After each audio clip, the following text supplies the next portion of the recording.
Take a look behind the curtain with a real whistleblower and American patriot.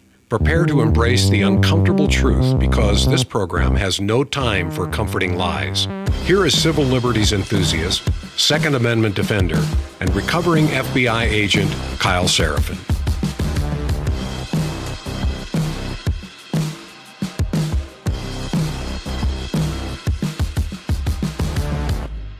Well, hello, my friends. Welcome to the Kyle Seraphin Show. Today is Thursday. It is May the 28th, and I appreciate you all being with me. This is an interactive show. Some of you guys may not know that, but the audience has a big say in what goes on this show. I had a request for a not Scott Presler show.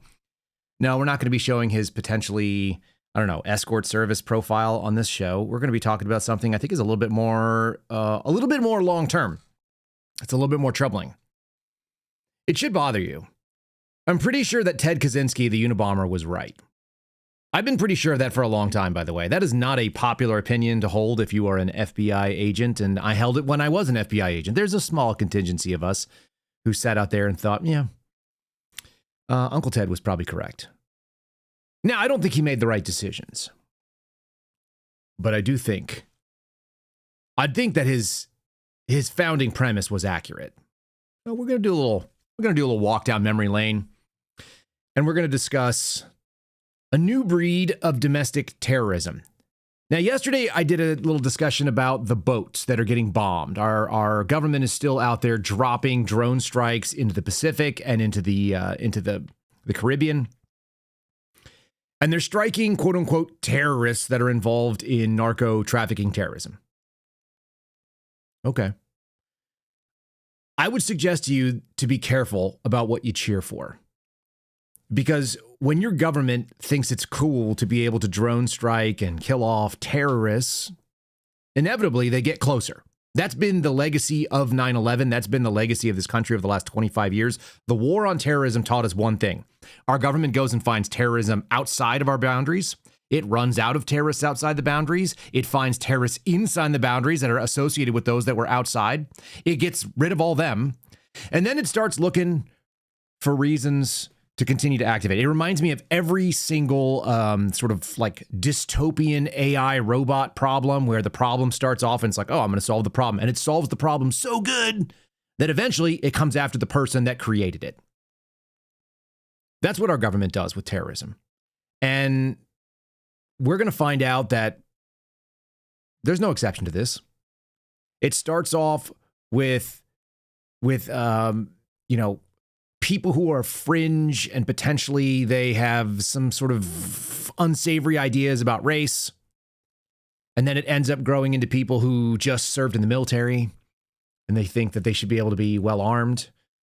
And then it turns out that it's going to be people who think the founding fathers had the right idea and that the anti-federalists were correct and that the Bill of Rights is really important. And so you're going to have the quote unquote anti-government, anti-authority. We had militia violent extremists was one of the first things that I brought to people's attention and that the FBI had been targeting. This goes all the way back to the 90s, obviously, but the resurgence of it happened as I was leaving the Bureau. And then you got the same thing happening for the anti-government, anti-authority people, aka the MAGA types. The America First types, the people who thought that you shouldn't step on the snake, that kind of thing. Don't tread on me. And now we're going to find out that if you've got a problem with a surveillance state, if you have an issue with the police state, if you think that the government shouldn't be tracking your every single move, if you shouldn't be tracking every single thing that you do, they're going to come at you with that. Just saying. It continues to grow. The ever-increasing definition of domestic terrorism. So it's coming our way, and we're going to talk about it in light of Uncle Ted Kaczynski. We affectionately call him Uncle Ted because I think it upsets people that think otherwise, that think that he was some sort of, he was clearly misunderstood, but he was a genius. And I think it's hard for anybody to say otherwise. Let's get into a quick little plug for the folks over at Patriot Protect. This is a great opportunity for you to go and protect yourself against all those things. Data leaks happen. Not only are the governmental agencies and all of the companies you do business with and all the companies that they do business with gathering every single bit of information that they can about you, they also are really poor info security types. There's always going to be leaks in these things, and they're going to get hacked or cracked. They're going to get shared. They're going to intentionally weaponize it. They're going to sell it to somebody who decides they can sell it to a higher bidder. And that's how you end up on these people search websites. There are hundreds of them The Google search will return them, as will DuckDuckGo and some other search engines. They will return different results, which are really useful to people that want to stalk you and find out how to scam you. We talked about yesterday, I think, that there was this sort of like big break in the types of people that are coming in from overseas. Some of them will only work in hospitals and will only work in high dollar labor, and the other ones will work for Amazon gift cards and they're overseas, the Indian types that are scamming. If you don't want to become someone who is a scam victim, patriot-protect.com/Kyle is a way that you can go there and sign up for an annual service to get yourself wiped off these sites. It's not going to stop them from being able to find you ever. It just makes you a lower priority because there's less information about you. And the less that's out there, the better off you are. You can stop these scams by just not being a good target. Just like when someone goes driving through a neighborhood and sees the rich houses and the ones that want to put a bunch of gaudy stuff out front, they're going to go after the people that have the Mercedes, that have the BMW or the Bentley. They're not going to go after the person that's got the Honda Odyssey that's driving something a little more sensible and looks like they stay in their means. You can just do that sort of thing online. It's kind of like digital camouflage. You just look like a person that's not as available, not as easy to scam. And that's the best way to get it done, is just not have that information available for easy searches. So check them out, patriot-protect.com/KYLE. There's a link in the show description as usual. You'll save 15% on an annual subscription. They have multiple different ways that they can do it. They have different levels of protection. You guys can check into all of those. I don't remember which one I have, but I have it. My wife has it. My parents have it. Some of the suspendables do as well. So check into this thing and make sure that you're picking a service to go ahead and scrub yourself off the web. You just don't want to be that available. I can find you, it turns out, with not very much information. And so can other people too, including people who have nefarious intent. So get that squared away. Let's get into today's program, and we might even have a little musical interlude. I said this is an audience participation show. It tends to be. I'll show you why in just a second.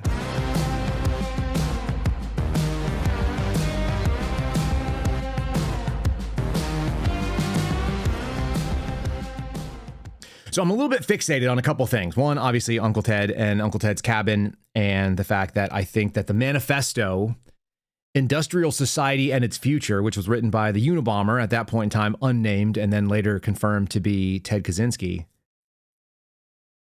There's a couple things about his story that are kind of radicalizing. Number one, the FBI sought him for years, implicated in 3 murders, 16 different bombings, and the only reason that he was discovered was because his family member turned him over.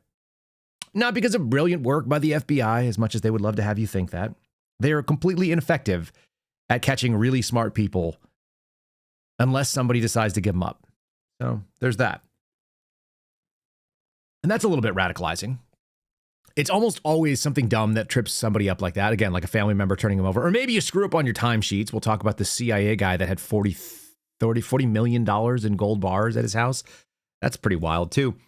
But I'm kind of fixated on 2 things. Number one, I had someone decide to quit our podcast this morning. I don't know how else. They broke up with us. Us. Here, let me put the rest of us on the screen. So there you have. There's the chat on the screen. They broke up with us. And they're really mad because I've been talking about the so-called Jews, Joooos. And the fact of the matter is this is not my topic. This show does certainly advocate a position of nationalism. No question. And I would even dare say like a nativism, that there is a thing called an American, and an American is someone that's from here, and they have the values of here. And if you are that person, and I don't care what your skin color looks like, and I don't particularly care what your religion is, as long as it goes with the dominant culture, which is, by the way, some variety of Christianity, then you're my people. And if you're not, then you're not someone that I want to see wiped off the face of the earth. I don't want to see you eliminated. I don't even want to see you kicked out of this nation. I just don't want you to have the say that is outsized for your percentage of the population, which is a extreme minority. So I don't think that's that big of a deal. And I didn't make this a topic. It's not my topic. I don't sit there and dwell on it. I know that this is an incredibly important topic, talking about Israel and its outsized influence, people who are willing to jump on either side of these national boundaries and have some allegiance to other nations, which, by the way, is a weird thing to do. I don't think we should have dual citizens at all. I don't think you should be a dual Canadian citizen and American. I think that when you become an American citizen, you renounce all other loyalties. And if you decide to say you're loyal to another nation, that should also say that you're no longer loyal to America. Why do you get that? This is not a thing that we should be able to do. Here's a real problem that you should consider. And this has to do with people who are dual citizens of any nation. It also has to do with money that comes in from AIPAC. And I think we've all agreed that it would be truly problematic if you were a Chinese national, became a U.S. citizen, held on to your Chinese citizenship, and then started advocating for pro-Chinese positions with a bunch of money in the United States. I think people could agree with that. I don't think that's a controversial thing in the United States in 2026 when you hear people talking about China being our big enemy.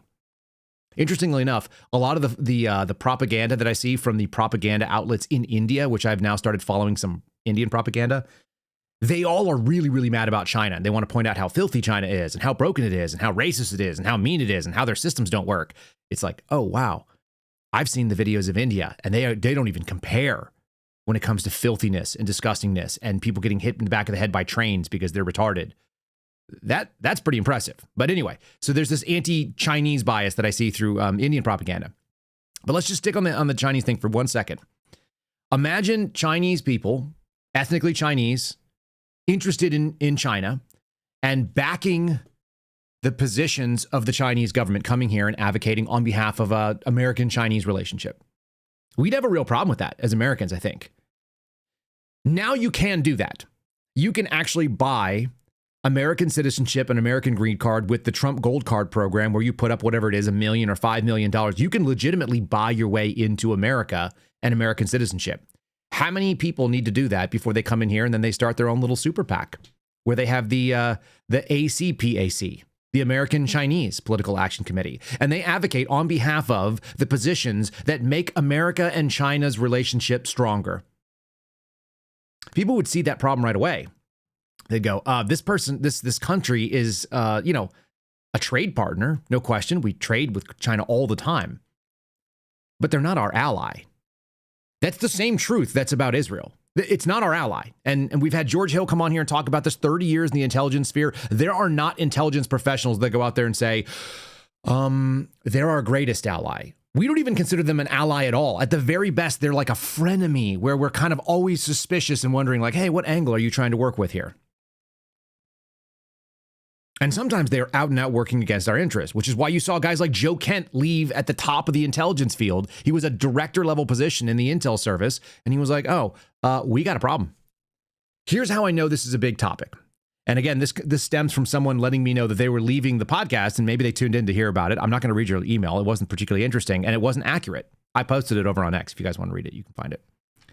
I did find it interesting that somebody said, you are talking about a religion and I'm talking about another nation. But let's broaden that out because I didn't make these weird sort of analogies and I didn't say that saying something against a country is about the religion.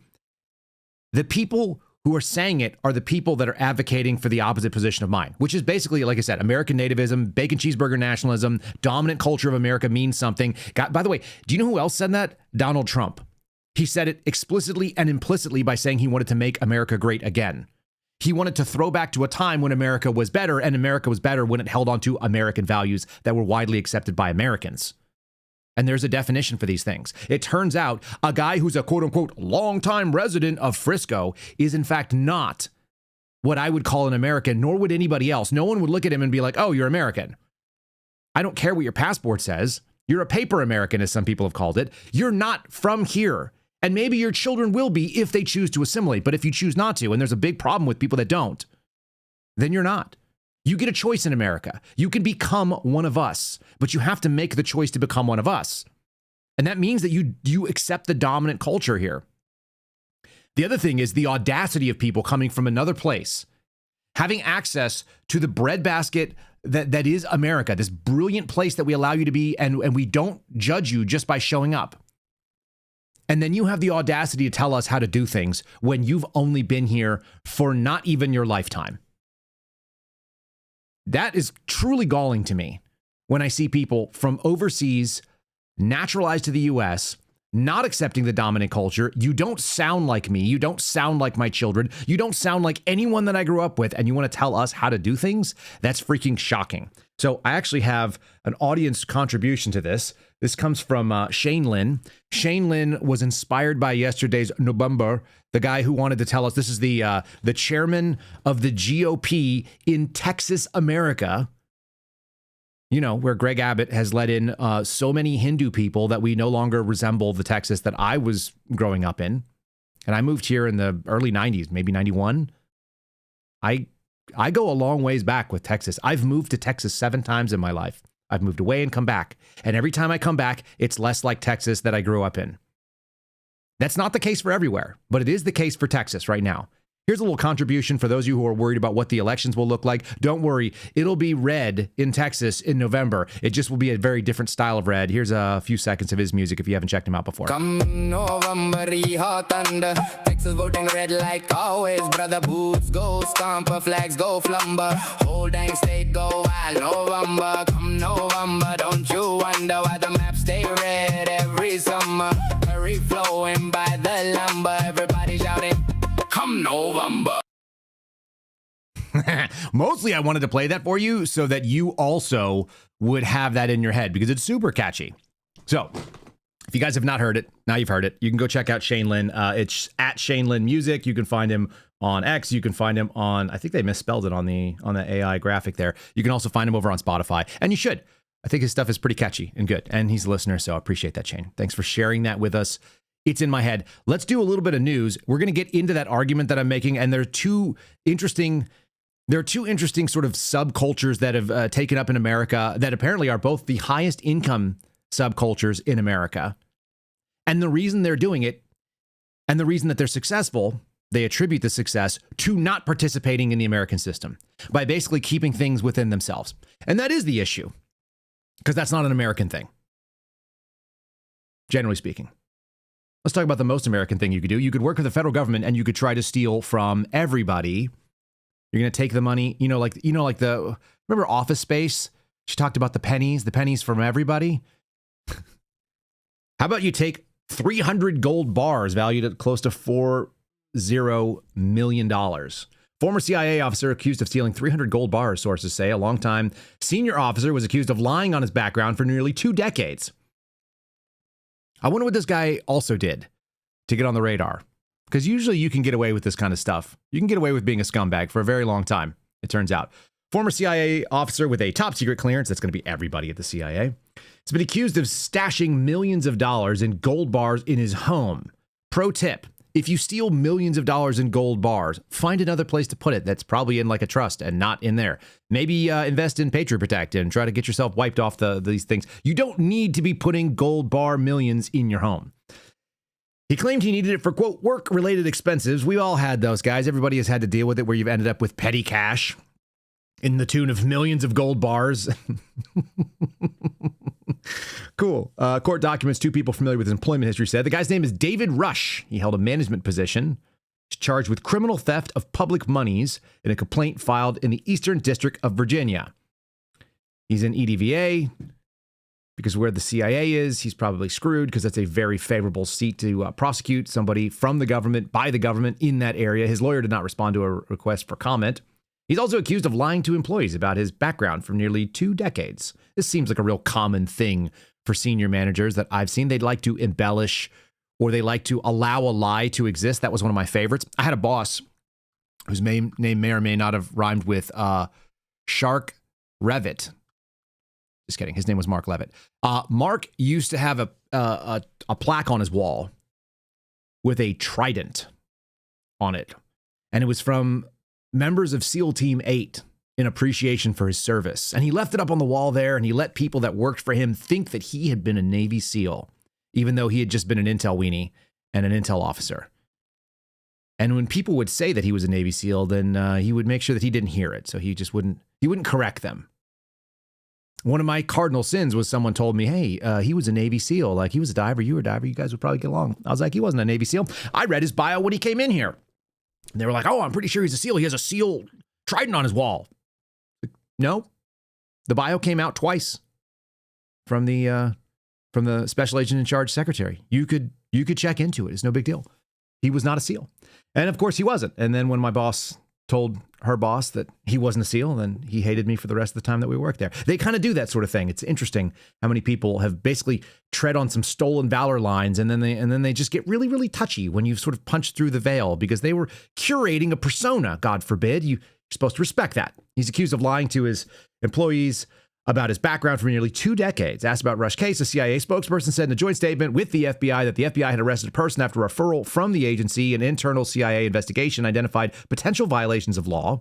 CIA Director Johnny Ratcliffe, I only say Johnny because Kashyap Patel calls him Johnny, referred to the information over to the FBI for a law enforcement investigation. They worked closely together. The DOJ worked with them, and all of these people came together to do a really great thing. And they found a guy who had a bunch of gold bars at his house, which is strange. He also apparently lied about his work history. In his first application, he said he graduated from Clemson University in the year 2000. And the second one, he said that he had a degree, a graduate degree from Rensselaer Polytechnical Institute. These are the things that are supposed to be flagged early on in the background check. It's kind of impressive. On his third try to get hired in 2009, he succeeded, and he included degrees and an aircraft test from the United Naval Test Pilot School, according to court documents. In applications for promotions, he said that he'd been a thesis advisor for the Air Force Institute of Technology. He told employees and employers that he was a pilot for the Navy. None of this was true. I think this is the kind of guy you want working there in the intel service. Don't you? If he pulled off basically a catch me if you can, he added fake degrees, fake graduate degrees, fake military service, and the CIA didn't catch him. What does that tell you about this guy's ability? From November to March, Rush made several requests for funds, including foreign currency and tens of millions of dollars in gold bars. Here's the crazy thing. He got them, and he got to keep them at his house. Does this tell you a lot about your government? It should. It should tell you exactly what you need to know about why government almost always is the worst answer to every question, including when it might be the only one. I don't know that you can have private intel services running around, but it's fairly shocking the guy could put in requests for tens of millions of dollars and then get it. In a storage space near his office, they found only a portion of the funds. On May 18th, federal agents searched Rush's home, and they seized roughly $300 gold bars worth more than $40 million, according to court documents. They also found $2 million in U.S. currency, 35 luxury watches, mostly Rolexes. Wow. The affidavit alleges that he knowingly took the money for personal gain. What was their first clue? The fact that he had asked for a bunch of gold bars and the CIA gave it to him, or the fact that he got to keep it at home? How about the fact that there's a process at the CIA that you can ask for millions of dollars in gold and then you can get it? You just take it home. Is that crazy? And you could do it by being a complete liar. Now, apparently they found this stuff out by time card fraud, which is the way they always end up getting you. They always end up getting you with time card fraud, it turns out. Some of you guys are mentioning Bob Menendez, who was up in New Jersey, right? He was the Congress or the senator up there. Interesting question. Yeah, what are we using these gold bars for? Seems like they'd be pretty hard to trace. They'd be pretty easy to knock out any kind of serial numbers on there and just hand out gold when you're trying to buy people. Interesting. Anyway, for those of you that are interested in applying for the CIA, I now recommend the CIA give it 10 years and then start seeing if you can get on the gold bar requesting for operational purposes program, whatever that looks like, and come back and tell us about it afterwards. Don't go to jail. Just do it as a test run. We'll see how good liars you guys are. There's a couple other people covering that story as well. The New York Post did a pretty good little expo on it. There's the guy. Is that the guy? No, that's a different guy. That's a de Blasio guy. There's your CIA story. Let's see if there's any additional stuff in here. Work-related expenses is my new favorite way. He's a senior executive service level employee. That's what I was looking for. It's always the SESers. Former CIA official allegedly lied about credentials to secure, hold on, a $77,000 bonus in military leave. This is how they found him. He was using leave. Oh my God, this is so fun. All right, so I'll post this over here if you guys want to read further on this story. This is sort of like a side note story of just kind of a more proof that our government isn't going to fix itself. There is zero chance that the government investigates the government and comes up with a solution to the government. None at all. It won't happen. Now, allow me to go to my criticism of what our government has been doing. Our government has been bringing in people that are not American, that don't share our values, have been taking jobs from people who should otherwise be able to get them in America. It should cost a certain amount of money. And there's a certain amount of like risk and capital that it takes to go into schooling and so on and step into the market. And then you'd expect that you'd get a fair shot at being successful in this country. That's the American bargain. That's the Make America Great Again proposition. If you show up, you do what you're supposed to do. Didn't Ben Shapiro used to talk about this thing? This idea of what it takes to be successful in America? You basically have to do a couple of things. You have to finish high school. You have to not have children before you get married, and you have to go get a job. If you do those three things, that was Ben Shapiro's sort of like, that's how you know that you will be successful in this country. That's no longer true necessarily. And I saw this yesterday. This is from an anonymous commentator over on X, but I think that the point here is very poignant. And he ended up quoting a video that I'm going to show you, which lets me know that we've got a deep, deep problem. And the problem is going to turn out to be, it's going to be construed as racial, but it's really a nativist, protectionist sort of attitude. I want America to be safe for Americans. I don't necessarily think that people who are not Americans shouldn't have a shot here, but I think you got to be American. And I think you have to opt in to America. That is a position that you have to hold. So here's what this is from 9mm Submachine Gun. Does that sound like a serious commentator name? It turns out it's a fairly big account and does some pretty good commentary in this case. I'm going to read it word for word. Much of the country has shifted towards the belief that legal Indian immigration is far worse than illegal Mexican immigration. I played you a clip yesterday. They've done polls on this stuff, and it does, in fact, poll pretty badly on behalf of Indians. Why would that be? X is a large part of that reason. I think people's personal experiences actually may be deeper than X. Let's just keep reading. If you bring up fraudulent visas or you have any concerns that American jobs are being filled with visa workers from India, the response from Indian X users shift people's opinion. They'll respond with how much money they make, how proud they are at taking all the jobs, how they are replacing white people, how they cannot contain themselves to let this know. They want to throw it in your face. That actually is an online phenomenon for sure. There has never been an immigrant diaspora that needed a PR department more than them. They've quietly flown under the radar, but they just couldn't stop bragging about it. And then they lash out when anyone disagrees. I think that it seems to be that there's a critical mass of people who are Indian and pro-India and really interested in spreading whatever Indian ideas all around the world are. And I found a couple of good propaganda sites, including India's #1 news site, which is in English on a regular basis. They show all these sad stories of Indians getting kicked out of other countries like Japan and having a bad experience in China. And they're all basically blaming those countries as though they had a right to be there in the first place. Pretty interesting. This is where it says here.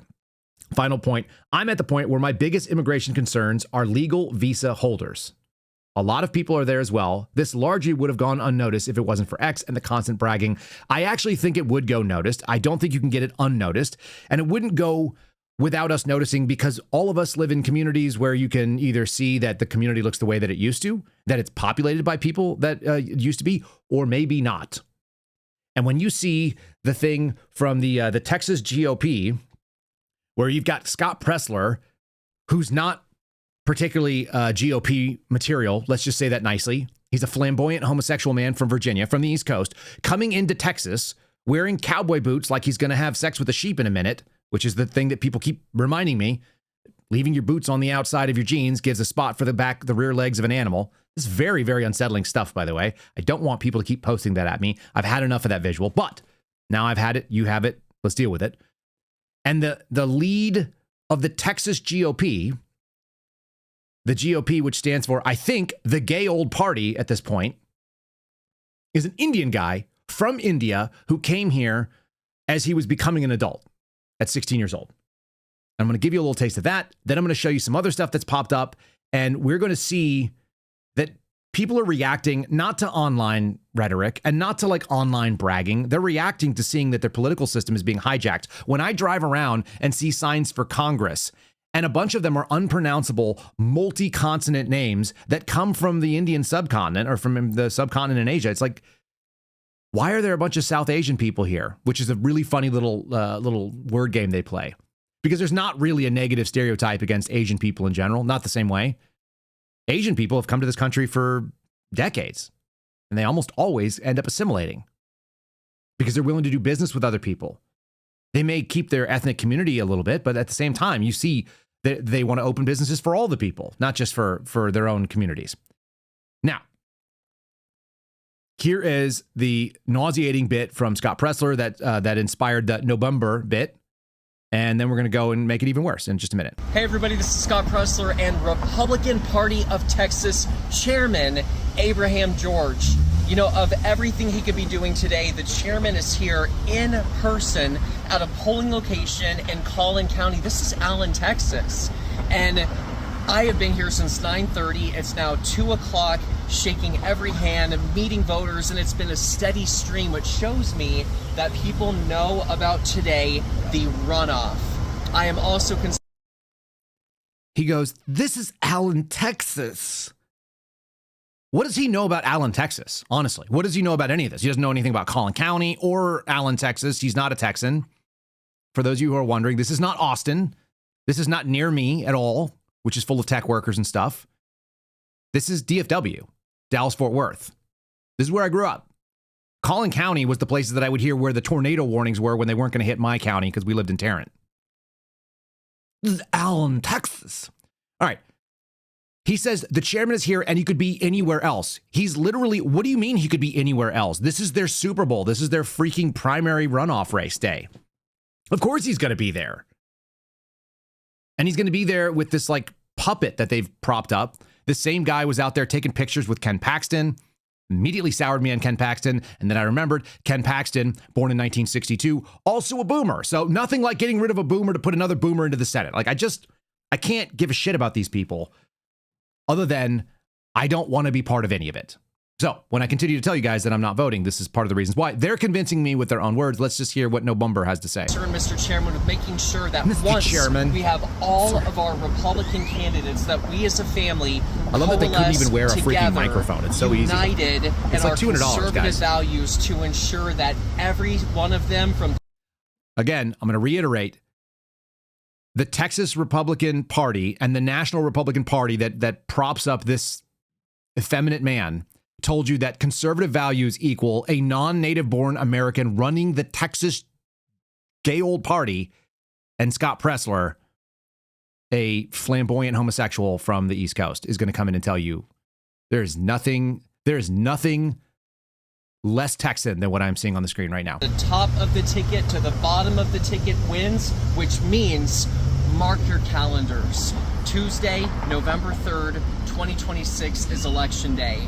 But again, thank you It's to gonna be a our blowout. chairman for making yourself available. And where can people go? This is the Republican Party of Texas. What is your website? What is your social media? How can people support you? Well, Republican Party of Texas website is TexasGOP. Well, the Republican Party of Texas one website is here. If you're wanting to do the Unabomber, you could just go and join us in the Unabomber, and then we'll all be making the best choices to make all of the red of the Texas. Come November, hot thunder. Texas voting red like always. Brother boots go stomper, flags go flumber. Whole dang state go wild. November, come November. Don't you wonder why the maps stay red? All right, it's back in my head. All right.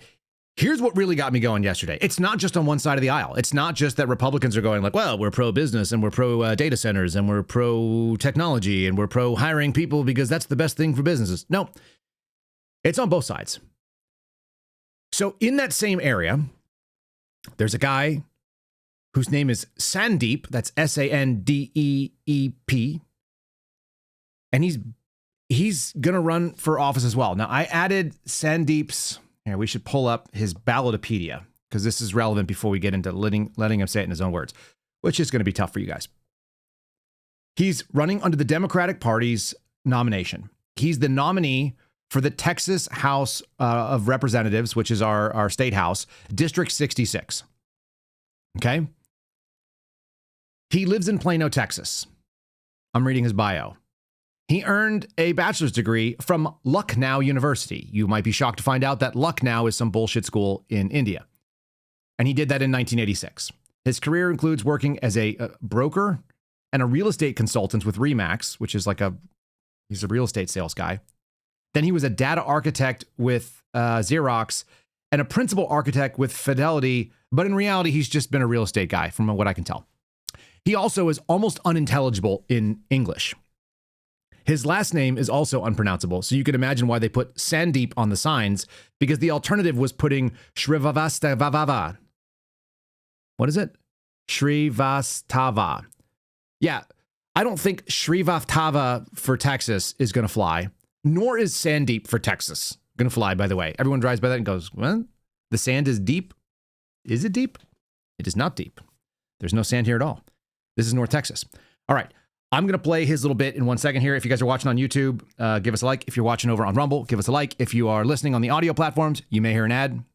It's hosted by Spotify, and it's KyleSeraphinShow.com over there. All right, ready? Are you guys ready for this? Like, I've been working up to this. This takes a lot to listen to. I've listened to this probably like 6 times. Here is Sandeep, in his own words, about all of the anti-Indian racism that he's experienced. He's going to chastise you for not being nice enough to him. He can't even say the word rhetoric. I think he says retarded. Correct me if I'm wrong. Ready, go, chat. You're up. Vaswa, I'm your Democratic candidate for Texas House 66 in Collin County. I'm calling on Representative Matt Shaheen to publicly condemn the rise of hateful rhetoric and division which we are witnessing here in Collin County.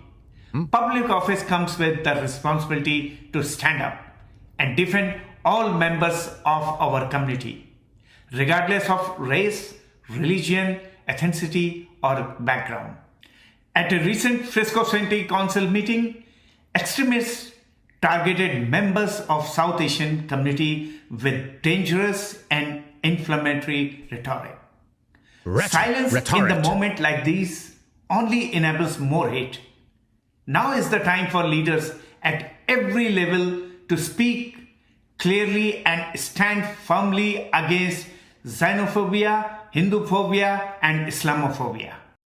Okay, good. So we're going to go against, what did he say? We're going to speak clearly. That would be a great aspirational thing you could do. He's going to speak out against Hinduphobia and Islamophobia. Terrific. Now, who in the actual hell is this guy? Let's go to his About Me page, right? Because obviously that is a bacon cheeseburger type American guy. There he is. This is About Me page on his website, which is Sandeep for Texas.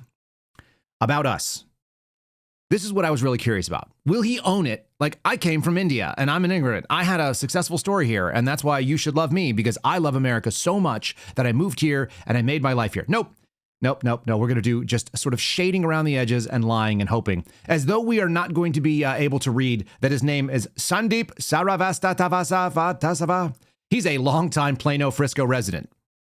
Now, nobody in Frisco or Plano wants to talk to him. He's apparently a business owner and he's a community advocate. Community that he's advocating for are the Indian community, obviously.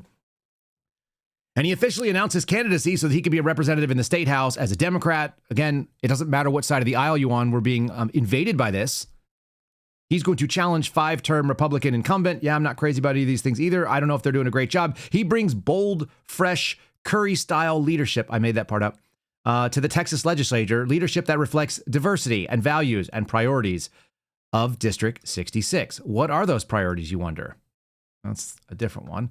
This is the part where it gets kind of crazy. We had a Republican primary, 15,000 people turned out, and they put Matt Shaheen in. That's his opponent. 12,500 people showed up for the Democratic primary. That's not that many people different. 2,500 people is the difference between that guy and a guy named Matt. That's why this matters. Because there's going to be diversity and values and priorities of District 66. I'm running to give a voice to every resident of District 66, regardless of party, who believes in fairness, progress, and opportunity for all. I just don't believe it. I just don't believe you. I don't like any of that. Now, some of you may not know where Collin County is, so I wanted to show you just like how this Texas county is. Here's Plano on the map. This is Dallas. There's Grapevine. You can actually zoom in here. Let's see. We got Carrollton, where there's going to be a rally against the rednecks coming up this weekend, where Muslim and Hindu people are going to get together to say they don't like heritage Texans. That seems like it's going to be a real winner. I think that's a great idea. They should definitely do that.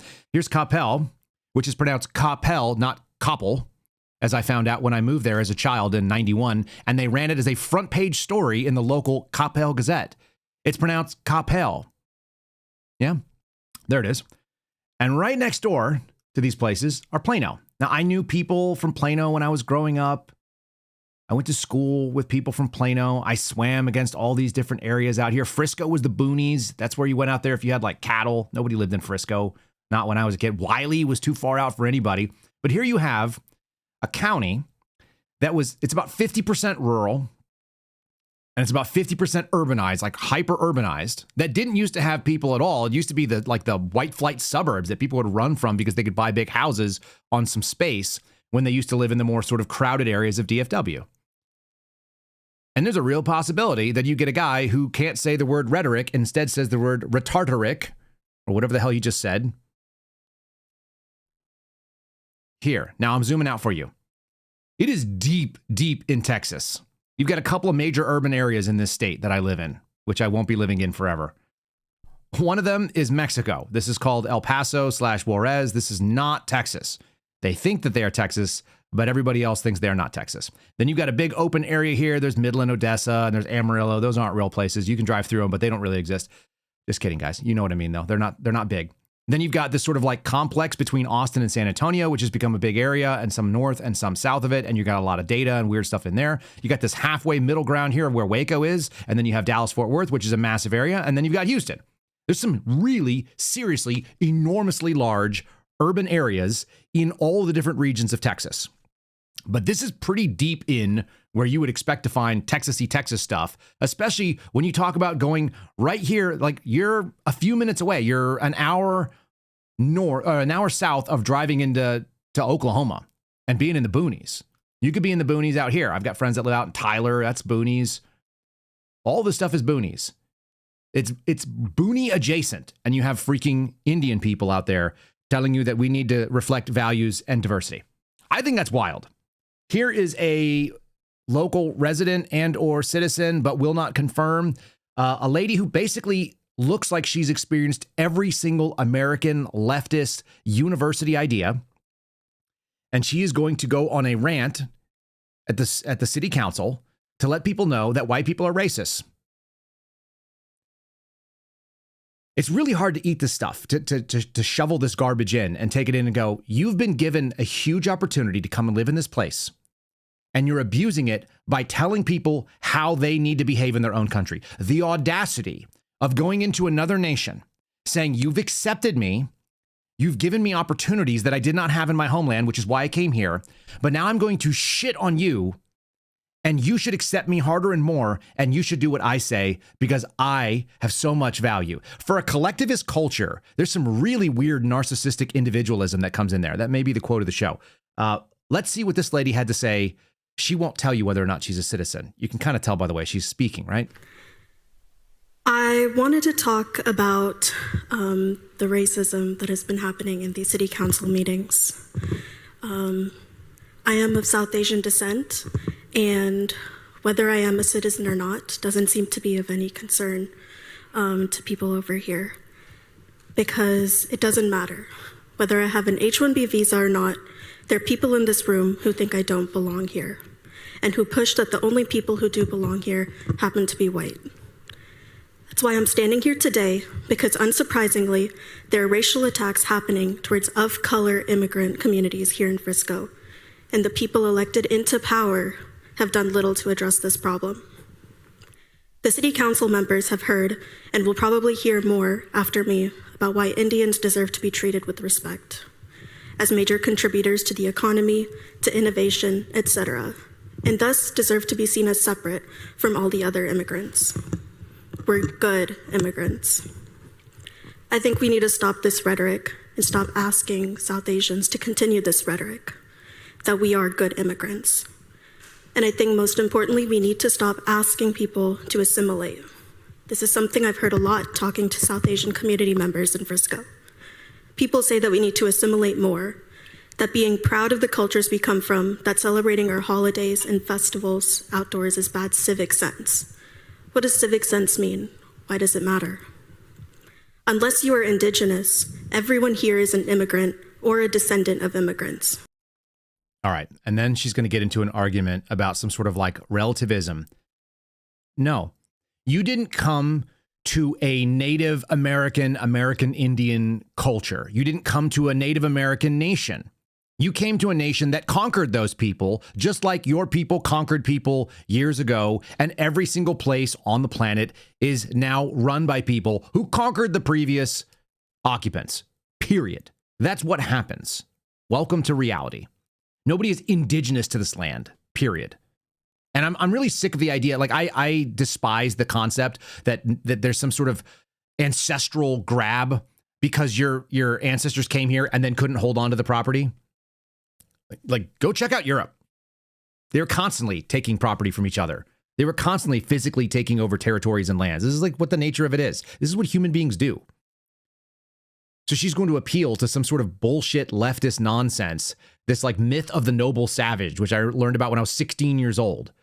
You're appealing to something that's not real. It's just not. But what she is saying is that we don't need to assimilate, that we're here. It's kind of like the we're here, we're queer, and you can't get rid of us. We're going to take your children. That sort of attitude. This is not how you are going to. It's not how you're going to get people to support your cause. It's not how people are going to stop caring when there are bad things happening to you. This is the exact problem that I think the so-called Jewish/Israeli, mix-up is having in America. If you demand something without earning something, if you request something and say that people must do something through shame that we don't feel, we're just going to look at you and say, you're going about this all wrong. You're bragging about something that is not bragworthy. You should have come here with humility. You should have come here with gratefulness. You should have looked at a nation that opened its arms to you and said, we will offer opportunity and we will ignore all things about it. That's what we do. We have no caste system.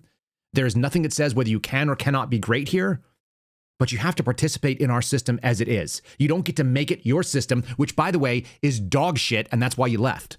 And when you ever ask these people, like, where would you rather live? They're like, oh, I'd rather live in India. Well, why don't you? Oh, because there's no opportunities. Then why would you rather live there? And you want to make that shithole here? We don't. Get the hell out. Sandeep for Texas.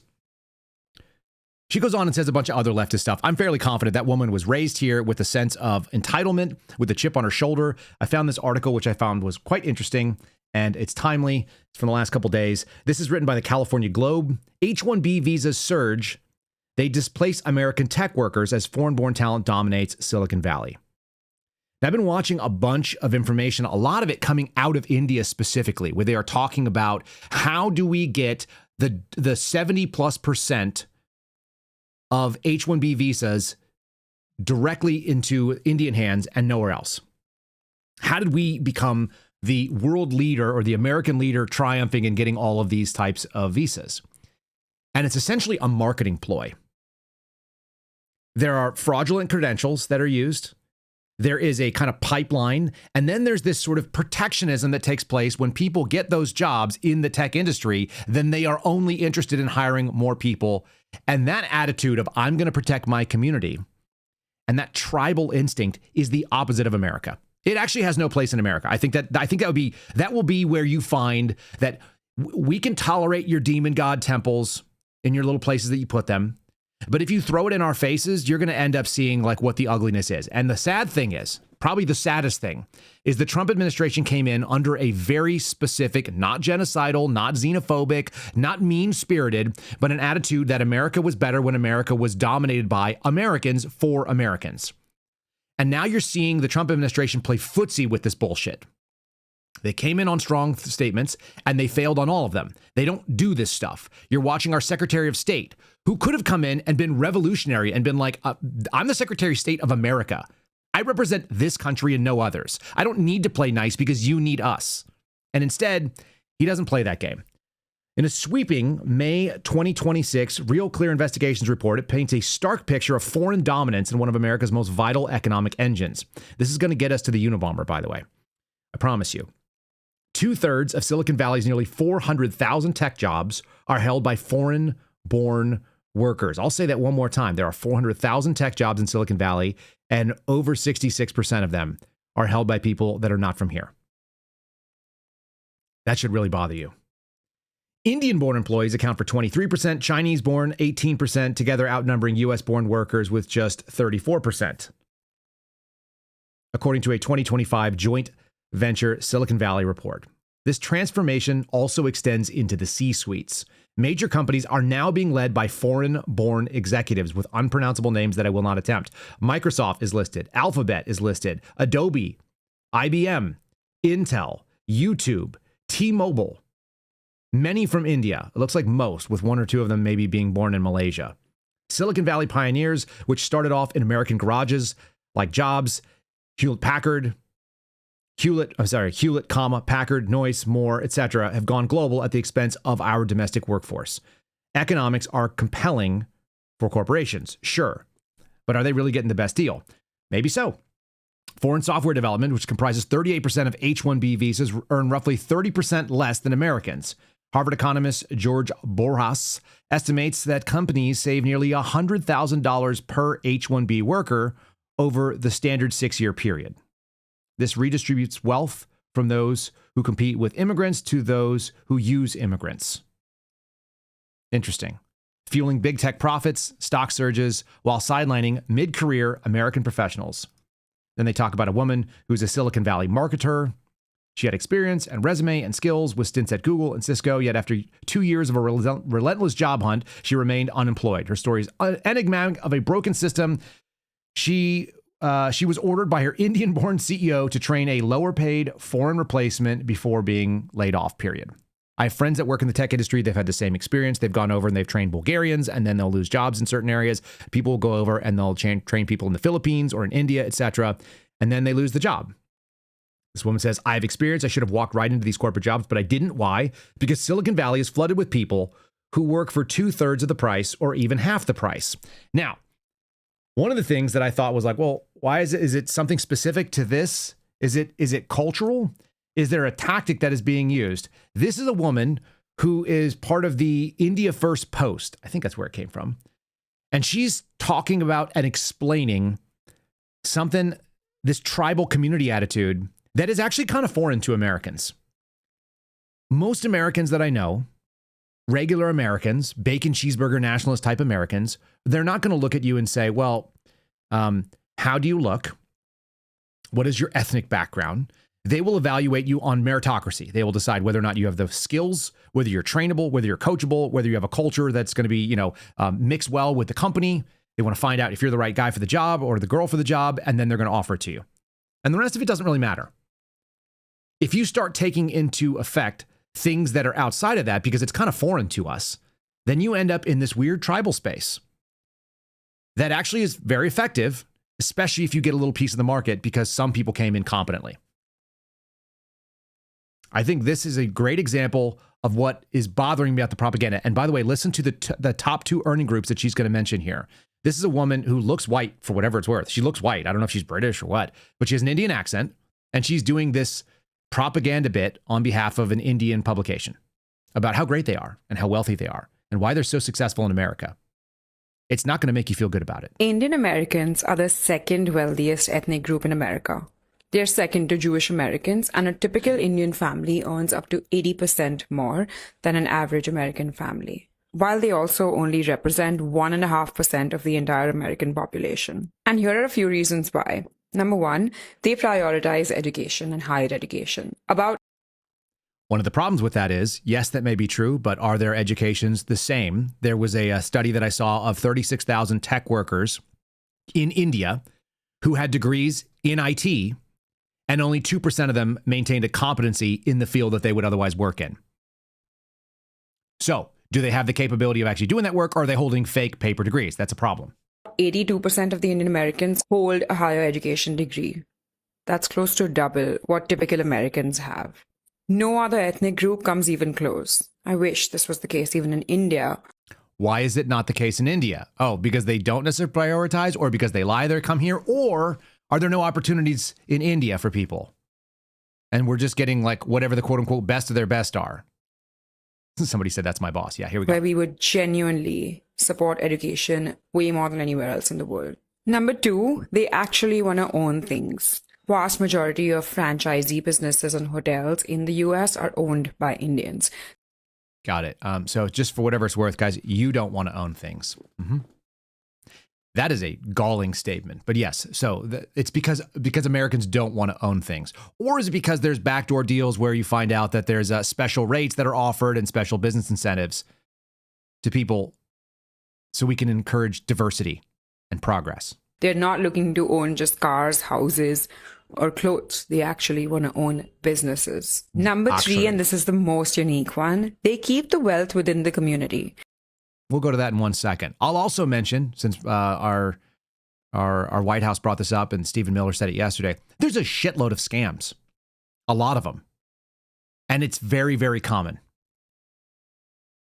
So if they're looking for any services like a doctor, a lawyer, someone to watch their kids, a dog walker, anything, they try to keep the wealth and the money that they have within the community, and that makes them richer. Next. I have this new policy, and this may be some policy that you guys have gotten into as well. But when I see an advertisement, my wife sent me one the other day. It was for a learning center. I shit you not. It was a learning center that said, if your children are not getting enough enrichment in English, no, if your children are not getting enough nourishment in English, and then it had a paragraph about it. It was a tutoring center for kids. And I was like, that is owned by Indians. 100%. I read the entire flyer and I came to one thing where I was like, that's not American. That's not an American person who wrote that. So I went and did some digging. And the company that offers extra nourishment in English, it turns out, is also doing an expose with a dance center that's doing a Bollywood and a Tollywood, whatever the hell those things are, expose in their little area. They're going to have some sort of like festival night of Indian culture. And I was like, yeah, of course it is. Of course, it's an Indian business. Guess who won't be doing businesses? Based on what I just heard, the right way to do it is to keep money in your own communities and not to share it around. I'm probably not the only person that's out there looking. And when I see a doctor's name that is not like American that I can recognize, I'm not going there. I'm not taking my kids to a dentist like that. You've created an animal where you've told me what you were going to do, and I'm going to now tell you what my response is. And my response is, fuck you. Excuse me, but that's what it is. I'm not going to Indian doctors. They might be awesome. They might be great. I knew nice Indian doctors that studied medicine with my friends down at the University of Texas Medical Branch. So be it. They might be wonderful people. I'm not going. I'm going to keep the money in my community, whatever that looks like. I got to get out of here. I got to get out of Texas because apparently our governor has given up to this. But this is what, if somebody tells you, and this is coming from propaganda in India aimed at English-speaking people that want to come to the United States. This is an Indian propaganda outlet that is telling you how great they are, and they're throwing it in your face. One of the ways they do it is keeping money in their own community. Did you hear what the other highest level was, by the way? We're going to come back to this. We're at 109 in this. Listen to this one. 1 sec. They have the least divorce rates. Americans are the second wealthiest ethnic group in America. They're second to Jewish Americans and what was that? Indian Americans are the second wealthiest group of Americans, second only to Jewish Americans. And they have the same sort of tribal attitude. I'm going to show you what I mean by that too. If you look around and you don't say that I am in America, I'm looking down at my lap, but that's not where I'm in America. I'm living in this country and this is my country. And so my loyalty exists to this country. If it's going to be to some like diaspora or some additional tribe, and you're going to have not loyalty to the place that gave you opportunity, and you're going to have the audacity to come in and then tell people what it is that they can or can't do or what they should do to accommodate you in not your country, because you've already told me it's not your country. Because you told me that the priority for you is the community of people that look like you, that come from where you came from.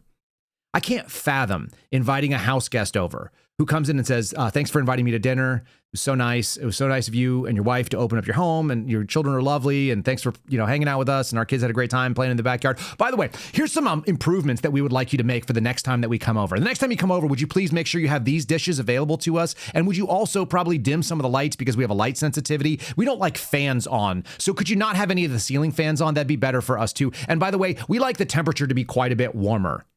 Imagine if somebody came and told you how to keep your house to make them happy when they were a visitor to you. You'd be like, are you shitting me? Now, she has probably a point about these marriages, because American culture is to blame for its own failings.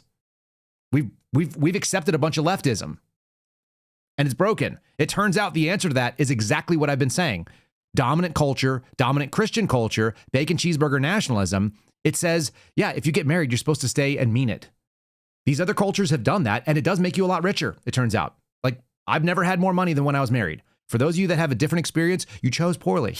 I'm not trying to gloat, but that is the typical path that people were able to move upward. They were able to combine, handle their expenses. This woman's about to talk about multi-generational expenses. The crazy thing is what they don't say is they've gone from what Americans have experienced, let's say in the last 75 years, of like a classic American move. You live in a house, you move out when you're old enough to move out, you buy your own house, you start your own family, and then you live in that house. And your parents live in their other house. And so you slowly kind of take over space. They're talking about doing third world living where they are moving multiple generations into the same house. And so all you're saying is that you've basically reduced the American standard of living, which is not what we've expected in the last 75 years. Listen to her. She'll say it, and she says it proudly, like somehow we're supposed to be jealous of this.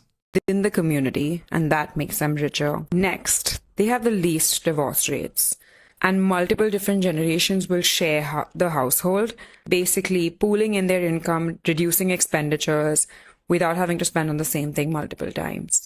This is the same shit that I saw for people who are gang members that were trafficked up here from Mexico or from Latin America, Central America, and so on.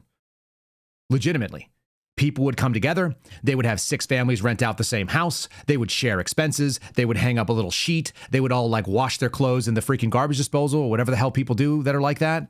That's not American. That's not an American system. You're living in sub-American conditions, and you're driving the value of the homes down around you, and you're also driving the expectation of the stuff that we've had. You're going to make us more India versus us allowing you to be in America and you adapt to our situation. I don't like it. Next, according to a 2024 study, 71% of H-1B visas, which are work visas, go to Indian nationals. Right. So you have to either believe that Indians are superior and that 3/4 of them deserve to come to work in the United States, or you realize that there's a pipeline, and she already told you there's a pipeline. They want to stay within the community.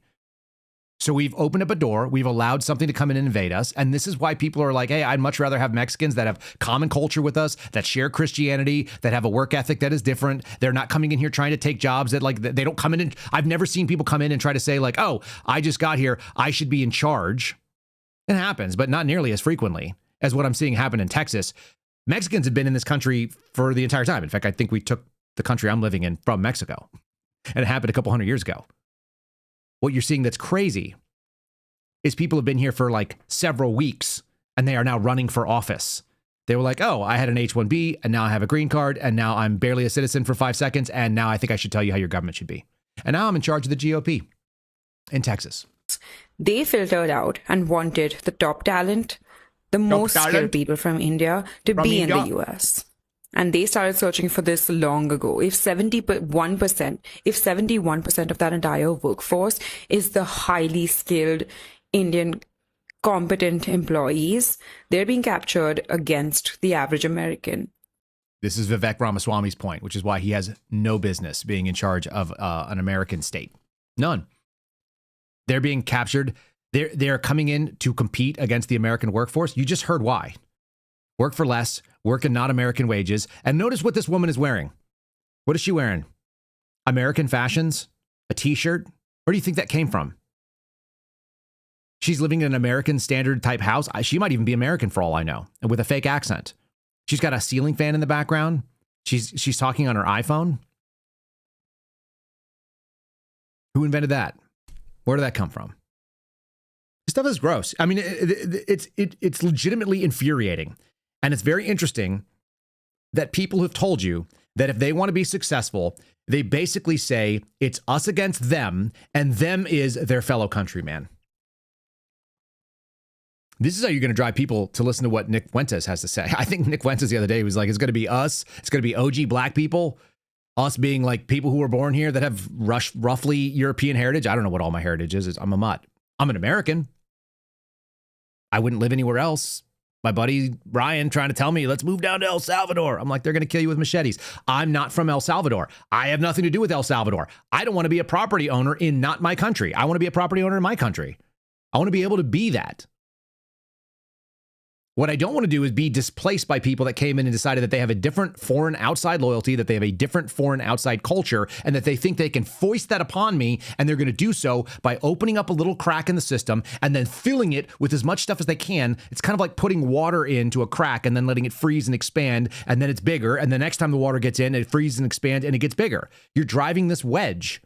And you're doing it through tribalism. And the funniest thing is that they said the other group that does this are American Jews. So I don't have a problem with American Jews per se, but apparently people in that space, people who are Jewish, look at things very differently than I do. And that never occurred to me. It never once occurred to me that we wouldn't think about the world the same way. That they wouldn't say, like, I don't look around and go like, oh, well, like, obviously my job is to protect Italian Catholics. I should be looking into Africa, in Nigeria, and make sure that the Catholic community there, those are my people. Like, I don't have anything to do with Nigerian Catholics at all. Like, we may go to the same church. We may have the same religious beliefs. But I'm not out there trying to like carve out a place for Nigerian Catholics in America. I actually don't much care when they come and preach and I'm like, get out. Like, I don't even understand what you're saying. Go away. Go preach where you're from. That's what you're for. I don't get it. I look at myself as American first, like most people. Oh, by the way, that was the actual thing that we had our president run on. And we've had other people say the exact same thing, and they're all full of shit, it turns out. I'm going to show you Greg Abbott in a second, who's also let us down. Let us being the people in Texas. But it's across the board. And I don't know where they sell out to. That's the question for me. Is it money? Is it campaign money? Do they really just want to be Lord of the Ashes as they destroy the place that they came from? It's so diabolical because it has to be intentional. I just don't know what level it is. And neither do you, to be fair. Guys, if you're watching on Rumble, thumb up. Same thing on YouTube. Subscribe to the channels if you haven't. Ad on Spotify coming in to the audio platforms right there. I try to make those as short as possible, but I have to put a visual break for myself so I can actually see where I'm going with it. I've got more of this. And all this stuff leads to data centers, by the way, which is the final point, which is that the Unabomber was right. Because all these tech workers come in, what are they doing? They're working in data centers, they're working in technology, they're building up these companies that are doing digital surveillance. Apparently that's fine over there in other countries, collectivist ideas, so they don't give a shit. They don't care what happens. Why would they care? Why would they care if Americans are being surveilled in America? Like, they're mentally sort of like temporarily here. Here's Greg Abbott. He's on Fox News. Governor Hot Wheels, as we called him. Jasmine Crockett said that. That was one of her great contributions to American politics. Not much else. He's not going to let the Islamification of Texas happen. Narrator. Yes, he did. Northeast of Dallas, Texas, where we are not going to allow the Islamification of Texas.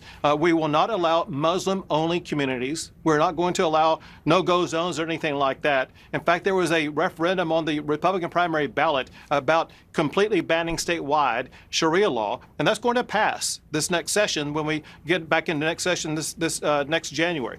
And so we've done more than any state to push back against any attempt to grow Islam or radical Muslim in our state. Definitely don't say Hindu, because that would be weird. You shouldn't say Hindu, even though like one of the largest Hindu statues in the world is in Sugar Land, Texas. And it looks like a scene out of the Temple of Doom, Indiana Jones and the Temple of Doom. When you see it, you're like, what in the actual shit is that thing? It's a huge demon statue up in the air. The problem is that they being foreign people, have assessed that America's kindness can also be exploited as weakness. Our politicians mouth platitudes and then allow this crap to come in. They allow it. They've gotten behind it. They're saying one thing and they're doing another. You want to hear how I know the federal government is not going to fix it? And by the way, this is the advertisement for local warlordism, which we're going to have a conversation. I said, like I talked to Mike Shelby, and we have plans to make plans for the very near future to talk about local warlordism and what it would look like. And that's when there may be vestiges of legitimate and real power that sit inside the government, but they don't actually possess the means to execute said power. Our federal government has softly and implicitly told you that that is already the case. Most of you think that you're ruled from Washington, D.C., that federal laws are out there. I remember living next to people and they were like, oh, crap, you're an FBI agent. Don't bust me, bro. And I was like, do you realize that as an FBI agent, in reality, I have less authority to do anything to you than like your local police officer, probably less authority than a security guard at Walmart in some cases, because I can't search you. I can't stop you. I have no ability to generate some sort of like PC and then do an interdiction in real time. I'm not charged with that authority. Our federal agents are actually very impotent. And the minute you know that, the funny thing is they're both impotent in any kind of meaningful way, and then they're absolutely terrifying in the capabilities in some other ways. So we live in this strange manner where we think that there's this ultimate authority that rests in our federal government. And the reality of it is, at the actual level of the people that would implement that authority, it's not very impressive. It's a wildly powerful capability that is almost never actually granted to the people who could use it. This is why DHS was always a weird animal to me. You'd find out that they were unable to do almost anything because they didn't have any rules on how to do it. But because they had no rules, they could probably get away with doing anything. And they just didn't. They didn't have that mandate. I'm going to play you our Homeland Security Secretary. And what he's suggesting here is that they fight fire with fire because cities, tiny little municipalities, have resisted federal authority and they're blockading streets and they're not enforcing the law. We saw this happening over the beginning of the Trump administration 2.0. We're seeing it again now that Mullen's in. Everyone wants to test where the weaknesses are. And what they've said is like, we're going to do something. If you're going to blockade our ICE facilities and you're not going to help us get rid of illegal aliens, then we're not going to process people at your international airports. Which sounds to me like if you're a person and you leave this country and you come back, you're going to be the one punished as well. So that sounds awesome. That's a great idea. But what he's also telling you is that they don't actually have the ability to deal with the specific problem in front of them, which are sanctuary cities. And that is maybe the crack in the door that allows you to know that local warlordism or that basically local shirking of federal authority is a real possible outcome, and it's a real possible workaround for the failure of our federal government. Here's Mullins on Fox, of course. Today, Sean. And I said, if they're going to not allow us to go out and arrest the worst of the worst, and then when we call for assistance, what did he say? They're not going to allow us to go arrest people? Just put that in your head. The federal government is not being allowed by what? A state? No, a city. Since at the facilities, that the street, it belongs to the city. If it belonged to us, we would take care of it, but it belongs to the city, and they're barricading our employees from coming in and out of the facility. Then why are we processing international flights into the airport there? And we are currently, which we're not initiate yet, but we're currently drawing up plans to say, listen, in these sanctuary cities where the local radical left Democrats aren't allowing us to do our job and enforce federal laws, then we shouldn't be processing international flights into their cities either, because they don't want us to enforce immigration, but they want us to process immigration at their facilities. Nothing about that makes sense to me. Got it. So the federal government is going to go tit for tat with a tiny little city that says that they will not allow you to come and get criminals, and you don't have the ability to actually project real force, which is something I've been telling you guys for a long time. A lot of this stuff is illusion. They don't actually have the ability to do the things they're saying. So they're going to be run by, this is the asylum being run by the inmates. And what they're going to do is they're going to take their ball and go home. They're not going to process any visas or people that are coming into this country. That is a pussy soft touch from a guy who said he was going to come in and do a softer, gentler touch. You're kind of telling them that they have the authority to do whatever the hell they want. And maybe that's the point.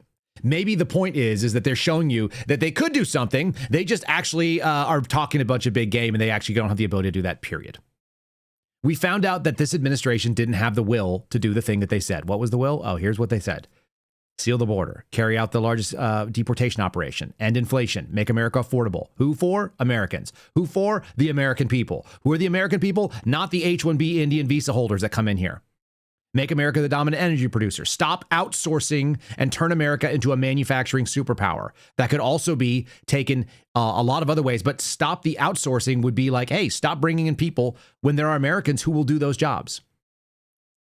Defend the Constitution, the Bill of Rights, the fundamental freedoms, including speech, freedom of religion, right to keep and bear arms. All of those things are threatened by AI, data centers, surveillance state, etc. Stay out of war. Couldn't do any of these things, right?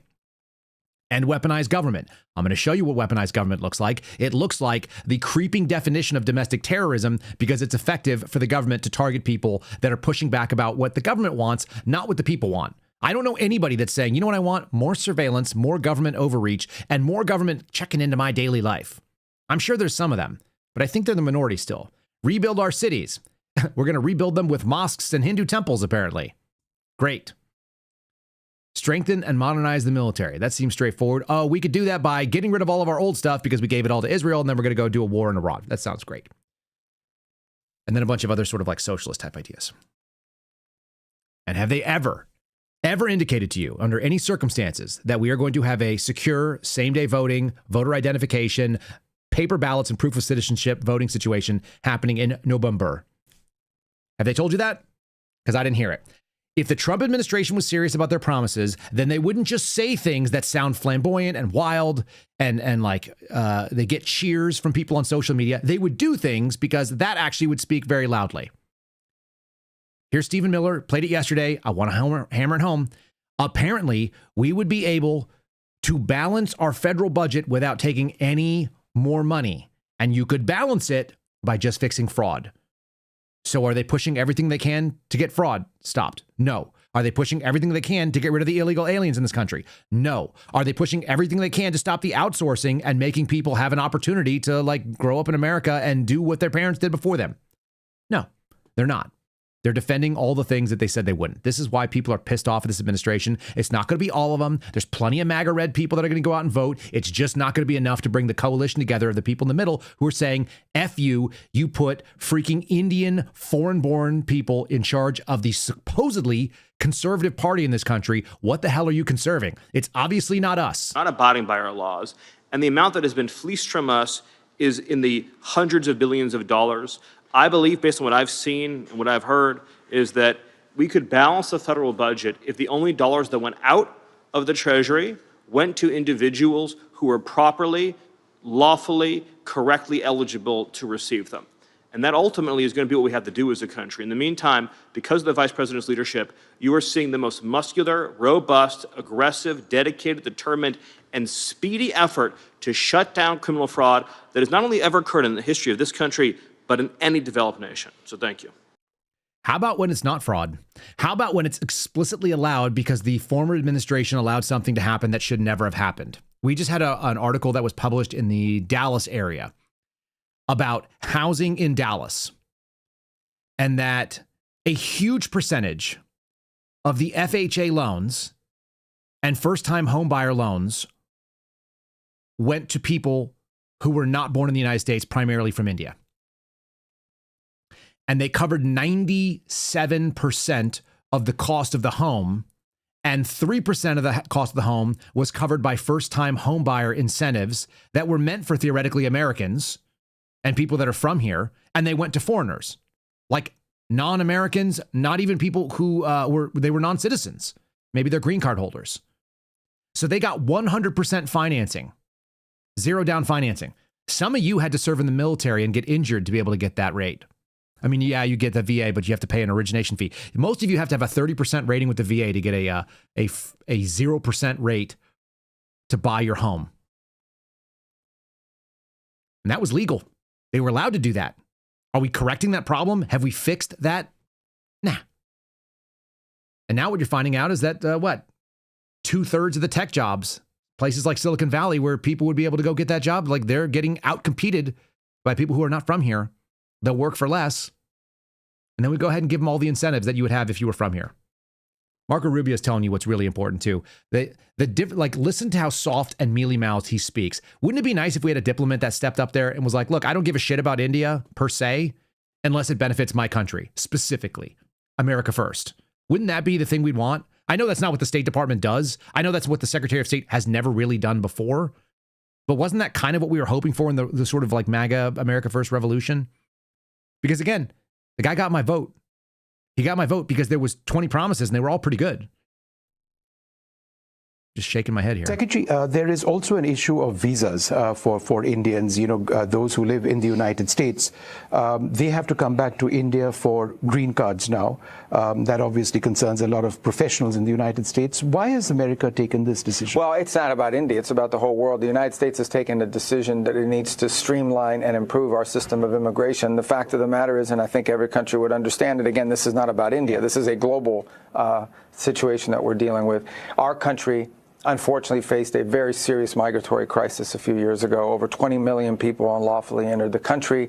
We saw abuses of the green card system in many cases as well. And so we decided that we were going to reform it. Anytime you reform a system, there's going to be some disruptions, there's going to be some hiccups, there's going to be some inconvenience. But we think in the long term, we're going to have a system that's much more stable, much more viable. And I think Indians that seek to come to the United States are going to find themselves with a system that in the long run is going to prove to be more efficient, more effective, and I think better for both them and our country as well. Yeah. How about we don't give a shit what happens for you because you're not us. You're another country, and your people coming to our country is not a priority that we care about. Period. The end. Shut up. How about you just act like freaking Secretary of State of the United States of America instead of acting like your job is to go and ameliorate other people? The American immigration system is meant to strengthen America. America has brought in 20 plus, 30 plus million people that don't belong here. We've got to deal with them. We're not going to open our doors up. We don't care if you come there or not. We're going to be fine without you. It turns out we would be, by the way. So keep crying. Why don't you fix your own country and make them so desirable that Americans want to come to your country? Why is there not a huge outflux of American citizens who were born in the United States going like, you know what? I've always wanted to go live in India. I want an opportunity and I'm going there. Why don't you create that opportunity in your country instead of bitching about ours and then acting like it is? Did you hear what that woman said too in the wealthy thing? The amount of remittances and dollars sent from Indian Americans back into India is one of the biggest chunks of remittances done in our economy. We have the same thing with Mexico. It's like, I know you didn't come here to build here. I know that you're sending money back to wherever there is.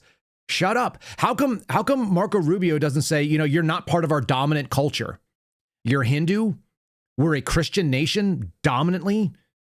We have other small fractions of people that are Muslim and Jewish and Hindu and Buddhist and so on, but we don't cater to them. And in fact, our priority is maintaining American culture and maintaining what America is first. As a first priority. They got him on a couple of different things where he basically does this like really soft touch, and he does this over and over again. I have two examples of him basically being a wuss, saying, well, people are mean online, but that's not it. How about you back up that those people are the people that put you in power and that theoretically you serve? There's a really good chance that normal Americans, if you went up and you're like, hey man, do you want they've already done the study, so we played it for you the other day. They've done surveys on this. This would be really common. Do you want legal Indian H-1B visa, or do you want illegal alien Mexican in here? And they'd be like, oh, we're used to Mexicans. Like, I don't know. At least we share the same religion. Shouldn't that be eye-opening for your administration, which theoretically was a populist administration? The question you got yesterday on racist comments about... I don't know who he was talking about. But I assumed that he's talking about like people posting stuff online. I don't even know. Some of those could be a troll, it could be a bot. I don't know. So that's why I asked him specifically, right? Can you tell me what you're talking about and who you're talking about? He didn't have a specific example. But the bottom line is that in the modern era, you go online and there are people saying all kinds of crazy stuff online. I don't even know if they're real people or who they are. So, but I didn't know where he was coming from. I think there's something that was reposted by the president where he was talking about India being, quote unquote, well, I gave him a chance to tell me that. That's not what he said. The president loves India. He said it last night. Were you guys there when he called in for the event last night, the 250? The president's a big fan of India, a big fan of... That's our president. He's a big fan of India. He loves India. Gross. Okay, gross. All of that. How about we start working towards, if you're not from this country, you shouldn't be able to hold public office in this country, even if you naturalize. Like, congratulations. Welcome to the team. We're really happy to have you. How about you shut the fuck up and sit down and listen? I never understood this instinct. Ever. It's this, like I said, for me, it's the same thing as you've come over to my house, you've been here for a couple of hours, and now you've got ideas on how I should run my house. How about you stuff it? How about I'm not interested and you're probably not going to be able to come back in here? But rather than that, we like roll over as a culture. And we're like, oh, well, like every citizen's the same as every citizen. Well, that only works when those citizens have like at least the humility to recognize that they came from somewhere that was not this. You are now here. How about you learn what this is before you start trying to tweak and make adjustments? Because I can't care less. You haven't lived here all your life. You don't know what's going on here. You don't know where we've been or how we got here. There's zero humility. So the audacity of someone coming into the country and trying to make changes to a country that they sought out. Because what? They know better? So gross. Here's Rubio doing it again. He did it on the stage too, sitting next to, I don't know, whoever this guy is. I don't know how to address that, but I'll take that very seriously about the comments. Look, I'm sure that there are people that have made comments online and other places, because every country in the world has stupid people. I'm sure there's stupid people here. There's stupid people in the United States that make dumb comments all the time. I don't know what else to tell you other than the United States is a very welcoming country. Our nation has been enriched by people who come to our country, have come from our country from all over the world. Yep. As long as they come here and then they figure out, like, okay, my job is to come here, put my head down, work hard. I don't need to be in government. I don't need to be some guy who can't even pronounce the word rhetoric, spouting some political bullshit. Just stop. If you want to be hated, come into a place where you're a newcomer and then start to make decisions. Have you ever been a new employee? I think everybody's done this, right? Everybody's been new at a job. They've showed up. They got there. You don't have the right to tell the company or the team or the department that you're in how to do their job better without earning it. You have to first understand it. You have to first understand it. You don't just come in and start telling people, well, this would be better. Nobody wants that. I've been teaching my 8-year-old this. It's like, honey, you're 8. You got a lot of great ideas. I'm sure of them. Most of them don't have enough experience to have any weight for people. You have to earn the right to share those ideas. And so you have to listen. You have to sit in that space and find out what already exists and what things can you know that would help you see what's being done, why it's being done, and then you can occasionally earn the right to be able to go, there might be a better way to do this. And then you have to still be asked for that. People have to go, oh, well, we don't care. We're going to keep doing it the same way. You go, okay, no problem. Yeah, I'm still in learning mode. But maybe someone would say, I'd love to hear, there's no bad ideas. If anybody has a better idea, we'd like to hear what they are right now. And you say, well, I've got ideas. It might be worth trying. And they go, sure. And then you say what it is. And they would go, okay, we're interested. Or they would say, no, we're not interested. That's humility. If you show up on day one and you're like, guys, I'm so excited to be part of your team. You have no idea how many things I'm going to add to you, how much value I'm going to bring. These are some of my great ideas. People are going to look at you and they're going to want to kick you out. They're going to want to see bad things happen to you. They will wish ill upon you, which is exactly where these cultures have gotten themselves by coming in and saying that. If you do not assimilate and become part of the team first, because what you're doing is you're coming in and you're saying, I would like to do this, instead of being part of the team where you're like, hey, we could do this. I don't hear any we could do this from these people. From the guy that talks like this and says we are going to be winning all the things in November. We are going to be winning all of the Texas elections in November because this is the best way that we are going to go about it. Come November, hot and Texas voting red like always, brother. Yeah, Texas voting red, we'd make this happen so good. It's nauseating. It's again, the audacity of it is so great. And so here's where we're going to pivot towards the Unabomber. Are you guys ready for this? Because this is going to be a fun one. If you're watching Rumble, YouTube, hit the like, subscribe, etc. You may hear an ad from Spotify on the audio platforms here. I love this. This is an article that was written in The Nation in 2022. We're going to go back a couple years. Of course, the Unabomber was captured in 1995. 95 or 96. This article is entitled, What We're Still Getting Wrong About the Unabomber. Ted Kaczynski's violence, re-examined with a new biopic, fascinates U.S. audiences, but not for the reasons we think. This is written by a professor. It's a good reason to revisit. Of course, you got the FBI picture there of him being brought in. You know the one thing that I thought was really kind of impressive? I actually should throw this on the screen so we can have a discussion about it. Did you notice that everybody has a picture of what the Unabomber looked like? You guys all know. Imagine it. Close your eyes. Picture the Unabomber. I'm going to show you in a second. The sketch of the Unabomber looked like this. You guys remember? That's the Unabomber sketch. Doesn't he look like a black guy? He's got curly hair. He's kind of got like a black mustache. He's got some facial features that look like he could be like a black guy from the 70s or the 80s. kind of like an Axel Foley type thing. Did anyone else look at that and go like, oh, yeah, that's a black dude. There's a black dude apparently doing this violence. And then you look at what he actually looked like in real life. And he looked nothing like that. Not even a little bit. They weren't even close, other than apparently sunglasses, which anybody could wear, including FBI agents who arrested him. And I guess you could make the argument that anybody could wear a hoodie. That's what he actually looked like. Full beard, long hair, not curly.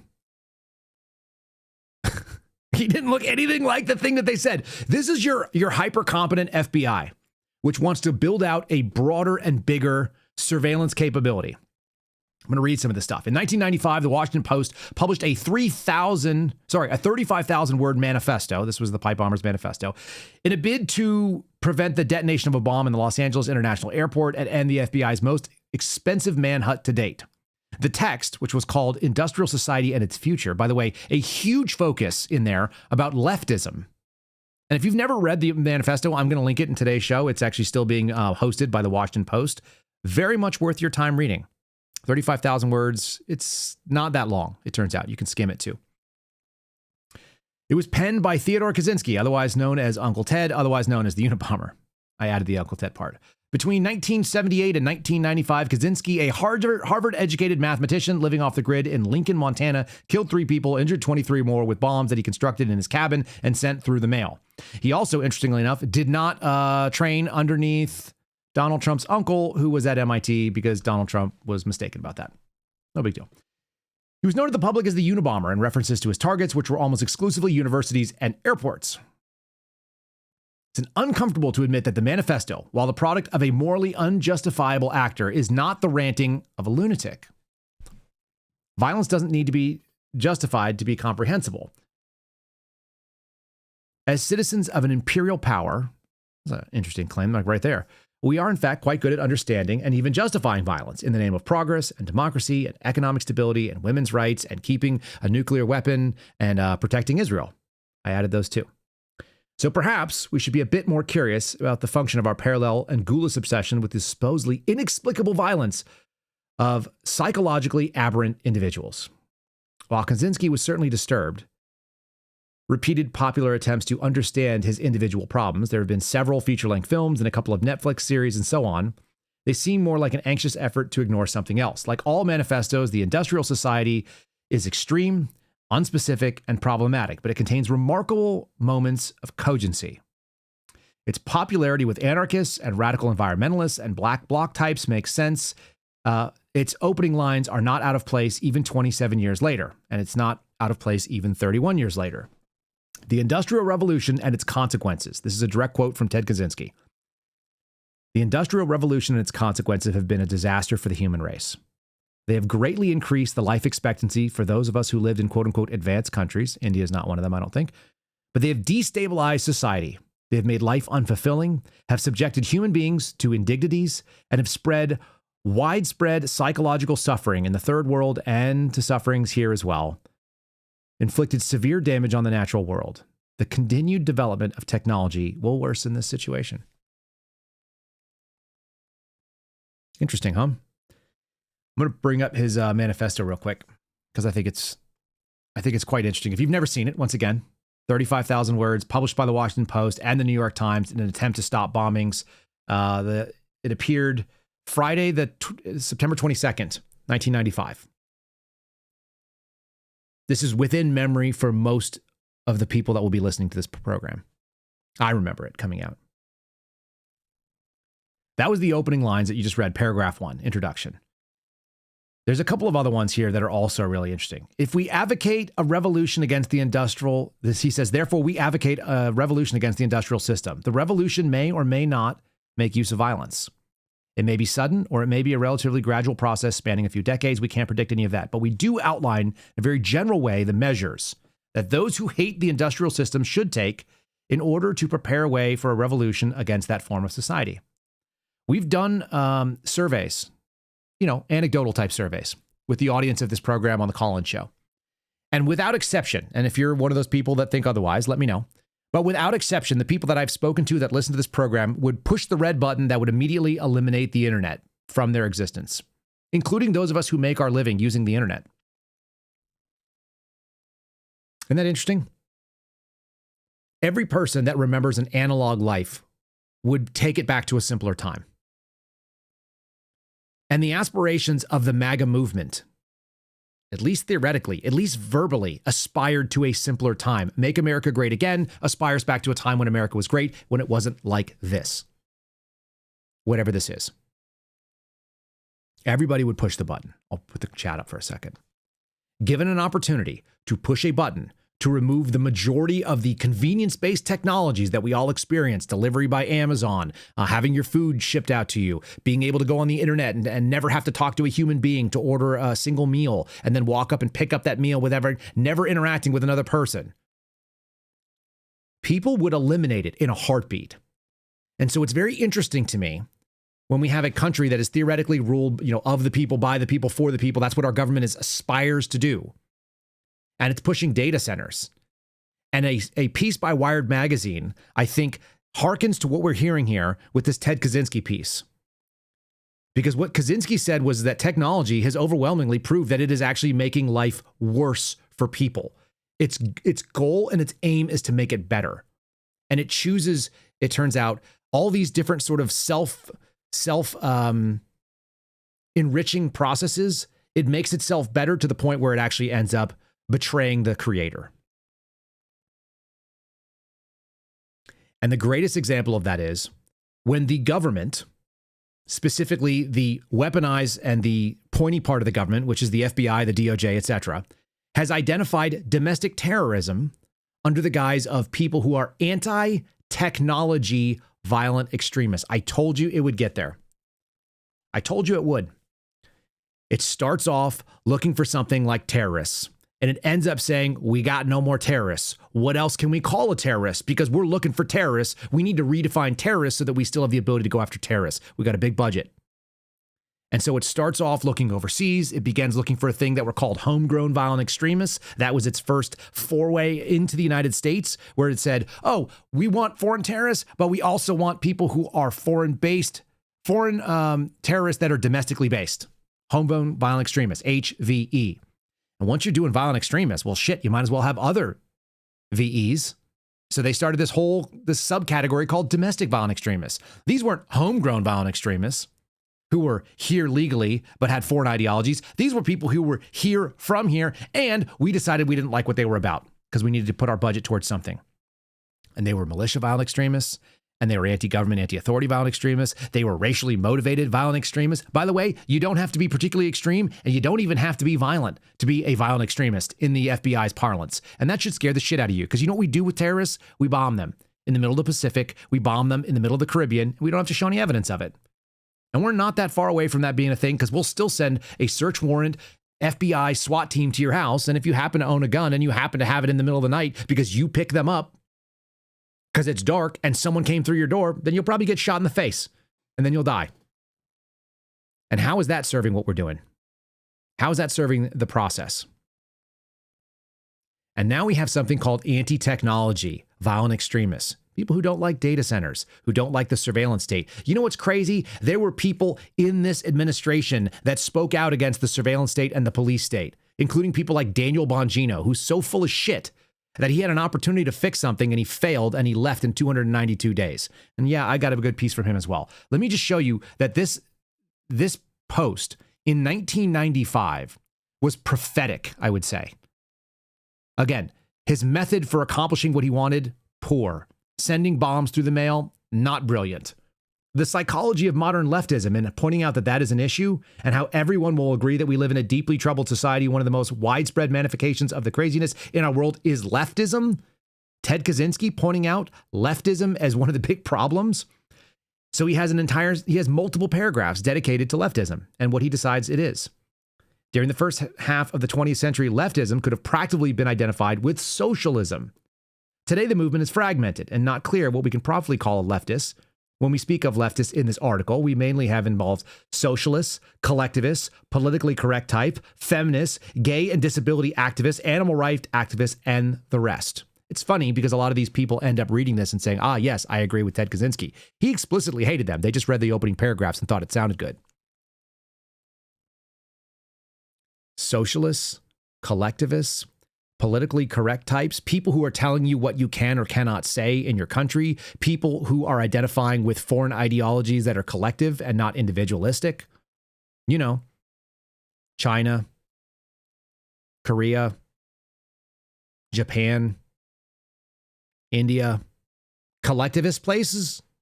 It's pretty specifically, collectivism is almost always like an Eastern thing compared to Western. Western is about individualism. We're individualist societies.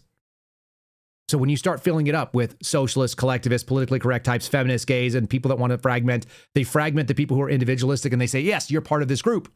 We can take these groups. We can use them to our advantage. He saw this as a problem. It's pretty interesting. I'm going to push this out here. I'm going to put it in the comments on YouTube, on Rumble, and I'll also link it over at kyleseraphin.com. So you guys should read this. I think you should read his manifesto, not because you want to go out there and send pipe bombs, and not because you need to understand what he was all about. You should understand that a lot of these things were obvious for the last 30 years. And when I tell you that there was kind of a time capsule that existed in 1997, where Americans looked at the political system we had and they were like, you know what?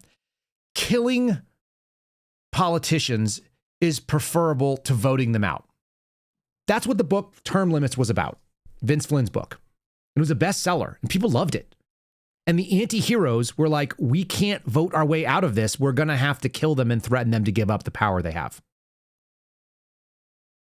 The only thing that stopped that from progressing from 95 with the Unabomber to 97 where with Term Limits, with this Flynn's, like these are vastly different people. One is a work of fiction coming from a guy who's meant to entertain and sell a novel. The other one is a guy who was legitimately murdering people and sending bombs through the mail for like 20 years, 15 years. The only thing that kept us from doing that was what happened in 9/11. On 9/11, they basically got a reset. They were like, hey, these people are getting out of hand. We need to get them focused on an external threat. But inevitably, that external threat went from foreign terrorism to homegrown violent extremism to domestic terrorism. We are literally right now, today, right now, with this moment in this show, right back at episode 1 when we first started talking about this, which is that the animal that is our federal government that serves itself has lost the thread so dramatically that you are the threat. And now I'm going to show you the Wired magazine, how it gets together. Then I'm going to show you what happens if you serve the administration properly. You get to do a job doing what the administration tells you the administration values, which is protecting AI. And AI is in the tech world. And we've already told you the tech world is 2/3 or more dominated with H-1B visa holders coming from places that are not here, that have different values. United States law enforcement warns of anti-tech extremism as AI hatred grows. This is from Daniel Boguslaw, Boguslaw. He's over at Wired Magazine. I follow him on X. I think it's a good follow. Americans are stewing over the looming risks of job-stealing AI, just like they're worried about job-stealing H-1B visas, and data centers in their backyard, all in the same industry. And the feds are raising the alarm with a new category of threat documented by things that Wired Magazine was able to get. In the wake of attacks on CEOs and nationwide protests targeting data centers and increased concerns about AI job replacement, federal intelligence agencies and domestic law enforcement are circulating reports of a new domestic target, anti-technology extremists. With more than 1,000 pages of unpublished reports from the Department of Homeland Security, the FBI, and fusion centers obtained by Wired Magazine, they show a national shift taking place to surveil this new and worrying broad category of people deemed an emerging threat. Remember what I told you about intelligence agencies? They look at threats, counterterrorism. They're interested in threats. They're not worried about crime. Okay? This FBI, that FBI, our FBI, it's pursuing threats and a threat landscape. Those are not crimes. They're just telling you what's important to them, how they keep their funding, how they come after you and make you the bad guy. And this is a growth for 800 plus episodes that we've been talking about since this podcast began. The last time it was anti-authority, anti-government, violent extremists, which was basically anybody who listens to this show. Okay? They're telling you that they're going to identify you. And they've already done it. If you own guns, you're a militia violent extremist. If you think the founding fathers were right, you're an anti-government violent extremist. If you think that AI is probably a pretty dangerous thing and that data centers don't make your life better, you're a problem. This new effort follows Donald Trump's National Security Presidential Memo number 7, which instructs the Department of Justice to target anyone holding anti-American, anti-Christian, and anti-capitalism beliefs. They put in charge of it Sebastian Gorka, Trump's counterterrorism czar, who might also be one of those people who probably should have shut the F up since he's not from here. They released a public counterterrorism strategy claiming that left-wing extremism are one of the top 3 counterterrorism priorities facing the United States.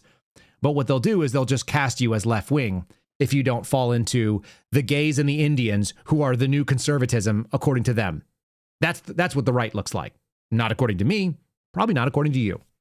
Taken together, the Trump administration directives have commandeered the domestic surveillance apparatus to surveil and criminalize speech. And focus on a new anti-technology extremism, which adds unreported categories to previous public designations under a presidency that has heavily invested in political and material capital in AI and data center proliferation. Should we do a video clip real quick? Sure. Here is James Lee talking about what are they doing, what are the capabilities for, the odds of them being able to individually silo each one of you based on your online profile, your physical movement using your phone, et cetera, et cetera. This is the reason why Faraday bags are going to be important in your life if you want to continue to interact with the world and still have the ability to get off it and get away from it. This is why the sponsors we have are the sponsors we have, because I understand this kind of stuff. There's something not right here. I think they're lying to us about why we need to be building all of these AI data centers. I'm here in Mansfield, Georgia, driving by Meta's new 2 million square foot data center facility. 2 million. Facilities like this are being used to power things like ChatGPT and other AI tools that are becoming integrated into our daily life.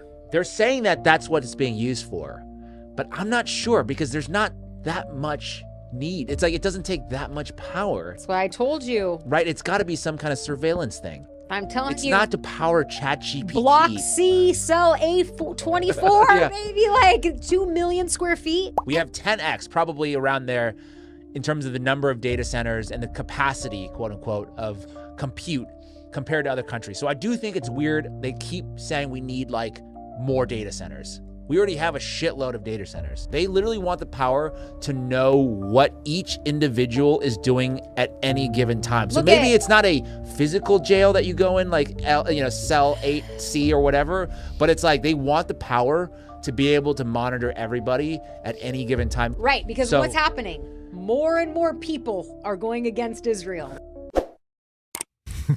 That was an interesting conclusion to jump to. Might not be wrong. I don't know the answer on that one. It's just kind of funny to me. When you think that that is going to be the answer, when that is the answer to everything, and this is why I think it's kind of like a very myopic thinking, if you lean into Israel's the solution to all the problems and so on, or they are the problem creation, I think you end up kind of siloing yourself into your thinking. But the idea that there would be a government that decides to criminalize you or to consider you to be a threat because of something that you really ought to be able to do, which is, oppose things. I thought we had freedom of speech in this country. Again, I actually thought that mostly because the president came in and said they were going to have a renewed vow. Hold on. Let me get it real quick right here. There it is. Number 7, defend the Constitution, the Bill of Rights, and our fundamental freedoms, including freedom of speech. I thought that was the thing. Perhaps not. This is a quote from one of the documents. This is the report. It says, quote, the chaotic atmosphere that may result from emergent AI technology in the next 5 years may fuel large-scale protests that devolve into civil unrest and anti-tech violent extremist activity, especially in large urban areas such as New York City. The crazy thing is that this is the most intelligence type speak you'll ever find. They always couch it in terms of probability. Are you ready? It may result into protests that devolve, that may fuel large-scale protests, that may devolve into this thing, especially in certain areas. There's no certainty that any of this stuff will happen, but that's what threats are about. They're not about actual concrete actions you're not allowed to do. They're about the possibility. So if you're wondering, was Minority Report really something you should be worried about? Was Philip K. Dick's view of a sort of a dystopian world, was that really a concern? It should be. The entirety of counterterrorism is basically pre-crime, and the only ones they bust are the ones they set up with real crime that they faked. It couldn't have been done without them. If you guys want examples, there's tons of them. There's a lot of stuff from J6. The Gretchen Whitmer case are great. We do examples of the playbook on a regular basis. You can go read The Terror Factory from Trevor Aronson. This is not new stuff. Trevor Aronson is written for The Wire, by the way, or for Wired, by the way. The term anti-tech violent extremism does not appear in any publicly available DHS or FBI domestic extremism reports or guides and represents a novel grouping of wide-ranging ideologies under a single extremist category. That's what they do. They categorize something. They describe it as a novel threat, like maybe a radical traditionalist Catholic, and then they go out there and they run around with it. And then they use it to justify what you're up to. How do they find what you're doing? This is the same Intelligence Bureau assessment. In the same Intelligence Bureau assessment, analysts describe a novel threat emerging in the wake of the trial of Ziz Leota, an extreme rationalist. This is such a funny little way of saying this. An extreme rationalist who allegedly led a small cult-like group, 3 members of which were charged with murder, tied to an obsessive ideology focused on the existential risk posed by AI. The Zizian ideology is extremist in nature, less extreme than some fears surrounding cataclysmic potentials of AI, which were a common concern among AI alignment experts. They were also like transgender people. So I guess we're just going to completely brush over that fact, and Andy knows reporting on that. Again, this is the reason why you have to read a little bit more broadly than just like, oh, I just read left-wing sources, or, oh, I just read, right-wing sources. You should read people who disagree with you on a regular basis. It's important. If you do not do that, then you will not know that when someone talks about the Zizians, that there was also like a major transgender component to that and a bunch of mental illness, which was pretty obviously there. In any case, they completely ignore that, by the way. Completely. I'm just looking through here. There's not a single mention of transgenderism. Go figure. Now, if they're willing to categorize it, that means that there's money behind it. That means that we're going to be able to find assessments written about it, which means the assessments will justify more investigations and surveillance and so on. And in theory, the people who were worried about the police state would be worried about that. Is that what Dan Bongino's interested in? No, he's worried about shutting you up about Epstein. And I'm only telling you this because when somebody starts telling you, like, I see all the ops, and it's pretty obvious to recognize an op. The op is that our government serves itself. When you've gone from, I'm a person who criticizes the government because the other team was in charge, but now that my team is in charge, the government is the greatest, and the entire personnel of the government is essentially the same, you should be concerned. You should go, hey, you're a freaking liar. I can tell you're a liar because you've changed your position and nothing has changed in dramatic fashion. Here is Bobby Sauce calling out Daniel Bongino, which is fun. He keeps calling him Dan. I think he needs to upgrade that. In fact, I'm going to call Bobby today and let him know. We're only calling him Daniel. Here's Daniel telling you how to recognize the op if people are mad at the Jews or whatever it is. How about people are recognizing that non-American type attitudes and tribalism inside America that functions on only their little ethnic group or their functional group? That's not an American position. And so you're going to likely highlight yourself. And I'll give you a couple examples since he calls out the Jews are not the problem or something like this. It's like, dude, that's not what anyone's saying. And don't act like these are some fringe nature. I've got some really mainstream sources that are having the same debates that people are having on the most fringe podcast you can imagine. So check this out. Okay, this is Bobby Sauce at Take Naps. Thank you, Rose Lopez, in the chat. Recognize an op. Recognize an op. Here's your daily dose of lacking self-awareness. If you think all of these people out there screaming endlessly about Epstein and the Jews and everything. Oh, Epstein and the Jays. Interesting. So you, Dan? So you mean you, Dan? Do you think that we're stupid, Dan? Do you not think that we have the internet? Do you not think that we all saw the videos of you talking about Epstein?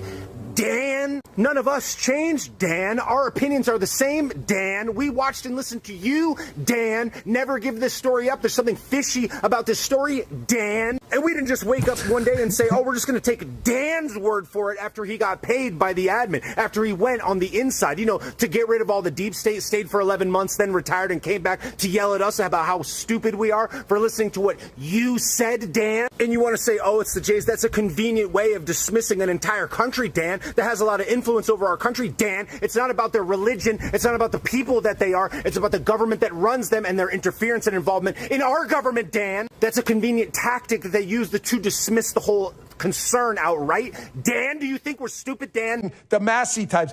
Oh, the Massey types. You mean the America First types, Dan? Have any kind of grassroots effort behind them. See, that's the thing, Dan. You got it backwards and upside down, brother. That is the grassroots, Dan. You're not the grassroots anymore, Dan. How come it's all the paid social media accounts, all the people that are directly connected to the admin or were once in the admin? How come they're the ones that are still singing this song and dance? How come it's the Salem Media Group podcasters, Dan? Is that the grassroots? How come it's the people that got out that everybody suddenly hates all of a sudden that are the ones that are realizing this, Dan? Are Turning Point paid contributors the grassroots? Are content syndicate podcasters and social media accounts, is that the grassroots? Are the Trump looks so handsome in his red tie, is that the grassroots, Dan? Why do they need money from overseas from these guys? That's ironic. The answer is because no one actually believes a lot of this crap they're spouting. That's where you got it wrong, Dan. No one believes you, Dan. No one believes you. How come Trump keeps winning and you keep just answer the fucking question? If Trump's so powerful and keep winning, why'd they need $20 million to buy Massey's seat, Dan? Who provided that money, Dan? Who? This is one of the best takedowns of Daniel Bongino, who, by the way, takes himself down. Every single time I see one of the clips, they're like, look at this incredible thing he's saying, he's pointing out. It shows the least amount of awareness that I've ever seen of any person in the media, ever. It's a 180-degree flip. It is confession through projection. It is a man that is specific. Like, if you put them, like, it's not even fun anymore. I did it early on, and when he was at the FBI, it was really easy to do. Daniel versus Daniel, where he destroys himself. It's so easy to do. You know, Bobby's giving us a catch up on the last little bit here. This is the same game. It's like, guy, you are literally the thing that you used to make a show about. How on earth are people dumb enough to listen to this garbage? Whom, Dan? Whom provided that money, Dan? If it stinks like an op, it gallops like an op, and it looks like an op, it's an op. Says a guy who's bringing in as much money as he does, charging $40,000 per ad read. To do what? Suckle up to the administration. Like, Dan's the op. We're going to have to fix this thing. I need to get Bobby on the Daniel train. Bro, you're the op. You are the op, Dan. Right? You are the op. Oh my God. He didn't say Jew, if you guys thought that. He was saying you. That's what he said. He wasn't saying the thing that you thought he was. Okay, just be cool. Now, just last week, leaders of the world's 7 largest Jewish communities convened in Australia as part of the 2025 J7 Summit. Oh, good. This is a summit organized by ADL as part of the J7 task force to combat anti-Semitism, a convening of representative bodies of the largest Jewish communities on earth. Just so you know, that was the ADL president or whatever it is, the lead guy at ADL. That's Jonathan Greenblatt. And he's talking about how communities, the 7 largest Jewish communities in the world, have a bi-weekly opportunity to share best tactics on how to do things, not in their own individual little area. They're worried about how to universally respond to things.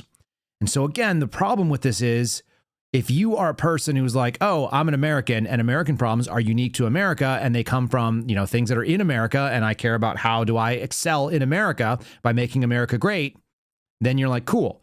But if you're in a group that says, I'm going to make sure that my little ethnic group here is able to triumph no matter where we are, and we're going to share, and we're going to all operate as a global thing across the globe, we're going to have a universal response. By the way, listening to this woman, who I have to imagine was one of Ted Kaczynski's leftist types, listen to the uptalk. If you can't see her, she is an overweight, curly-haired, bespeckled woman in like my age bracket. She's got to be in her mid to late 40s. She might be older than me. And she sounds like a freaking teenage Valley girl, which is incredible to me that these people are still out there talking like this. So the J7, as we said, is comprised of the 7 largest diaspora communities. We meet every other week via Zoom to share information, to share best practices. We share what worked for our communities, what hasn't worked, what might work elsewhere. We have shared tips or draft legislation that might work in other countries or spoken of different litigation. litigation. Why does it always end like it's a question? Is it a question? What you're doing? Are you meeting every 2 weeks because you're having this discussion? A lot of what has been very important has been this consultation where we can learn from each other, learn the trends that are coming in, learn the techniques that others have used successfly, and what might be coming our way. Because what's coming our way happened in Montreal could happen in Melbourne, and what happens in New York or London or Paris will make its way to Buenos Aires. What does that even mean? What happens in London or Paris will make its way to Buenos Aires. Is that possible? That's number one. Number two, we do speak in one voice in certain aspects on key advocacy. So, for example, when we left Australia, our call to action was on the Australian government to move forward the Special Envoy Gillian Siegel's plan on anti-Semitism, which has been stalled for a number of months, to accept it and to implement it. It was significant that the leaders of the 7 largest diaspora communities went to Australia to show solidarity publicly with the community, with government leaders in the media, and also make this joint call to action. Finally, we have meetings that are some off the record, some on the record with world leaders in which we share our community's concerns and call for action. So it's both a really important body for consultation and... All right, that's as much as we can handle that. Sorry, call to action, speak in one voice, make sure that we have the meeting, the unity of all the big culture or the big communities of the diaspora all go and show solidarity. So that's really not beating the allegations that people make. And I'm not one of the people that make that. I'm just saying, like, if you're going to go out and use these types of words and you're going to say these things and you're going to act like you are a community apart and that you're not, like, are you not a citizen of the place where you live first? And so the whole thing that you always get hit with, people always say, there's a trope about dual loyalty. Well, it comes from people who have told you that they have different loyalties. I just heard it. I don't like it. This is one of the crazier pieces. This is how I know what we're talking about here occasionally. And when someone tells me in an email, we're mad, like, I'm not going to listen to your show anymore. It's like, good, F off. I don't care. Do you know who's talking about this? CNBC. This is financial news. There's a stock ticker running on the bottom. They brought in a guy who's part of the Israeli Birthright Project or something similar to that. And I'm going to show you the clip. And it's Aaron Sorkin who's talking. There's like, it's a financial news story. It's a financial news network. They do like where the money is. It should be the least political thing other than saying like this thing happened in politics and this is why it's going to affect money. It should be the most boring, and it is. And they're talking about this same question. Not the JQ, which I always see people say, oh, it's a Jewish question. No, they're talking about whether people can have free speech and discussion about obvious patterns that you see when certain people behave in a certain way. And if that behavior is tribalistic, in-group, non-American focused, it's like, I'm going to get ours, I'm going to get mine, I'm going to make sure that we take care of ours. And if people who are like me, who look out there in our country and just go, look, my people are American. They look all kinds of different ways. And some of them go to church and some of them do not. Generally speaking, my people have bacon cheeseburgers at a barbecue. They generally speaking are going to be firearms owners. They generally speaking prioritize things like physical fitness and masculinity in a traditional way. They think that they should be able to resist physical force against their family. Like it's not real crazy stuff. They think that if you work really hard, then you should be able to see the fruits of your labors. Call me nuts. They think that it should be a relatively fair thing, that the entire purpose of government is to assure like a closer to fair reality so that people can't cheat or lie or take from you using force or fraud. Like that's my people. And generally speaking, they turn out that they're going to be Christians. But some of them are just people who live by Christian ethos. And there are plenty of people who are Jewish that live by that ethos. There are plenty of people that are Hindu that I'm sure that do as well. There's probably people who are Muslim as well, even though I don't know them. I'm confident there are people who live by Christian ethics because that's Western ethics, and they think that this place is best. Which, by the way, that was what the Proud Boys used to say. West is best. They were what do they say? They were Oh, it'll come back to me. Sorry. This idea that you can't have a discussion in America about people who are saying things like you just heard that ADL call say. Why can we not have that discussion? I know we can have it because here you have Christians, Jews sitting on a financial news network talking about the same thing. So if you're pissy about that being a topic, I didn't make it a topic. I didn't make it a national conversation. It turns out $20 million worth of money to unseat Thomas Massie because he didn't sign on for whatever war you were involved in makes it a topic. A guy saying that there's a lot of money from pro-Israel lobbies, which are explicitly not American, in the same way that the American Chinese Political Action Committee is explicitly not American. They've already told you what their focus is. If you are not focused on the country that you live in because that's the primary place that you care about, then you've got some other things going on. And they can talk about it on freaking CNBC. Here it is. This is actually one of the wilder things. And by the way, their answer is come to Israel. Come visit. Just come here. We'll show you what's up. No thanks. By the way, notice the guy saying no thanks. He's the Christian guy. Not interested. Our prescription is come to Israel, learn for yourself, come back more grounded in the facts, and then advocate beyond what's actually happening. Anti-Zionism gives the left an out to be anti-Semitic, in my view. Nope. Out in the open about it. So it's no longer skinheads on these terrible right people, these conservative. So every college campus, every newspaper, everyone can be anti-Semitic. Do you see what they're pushing here, by the way? Anti-Zionism allows people to hide their anti-Semitism. How about anti-Zionism is just that they are actually pro-America. In theory, that's what America First would look like. America First would look like America First at the cost of everybody else. And we don't give a shit if you're Indian. We don't give a shit if you're Israeli. We don't care if you're from Uganda or Yemen or Japan or China. America First should mean America above all else. We should have a Secretary of State that's willing to say that. The American immigration system is meant to serve Americans for the purposes of making a better America, making it greater and great again.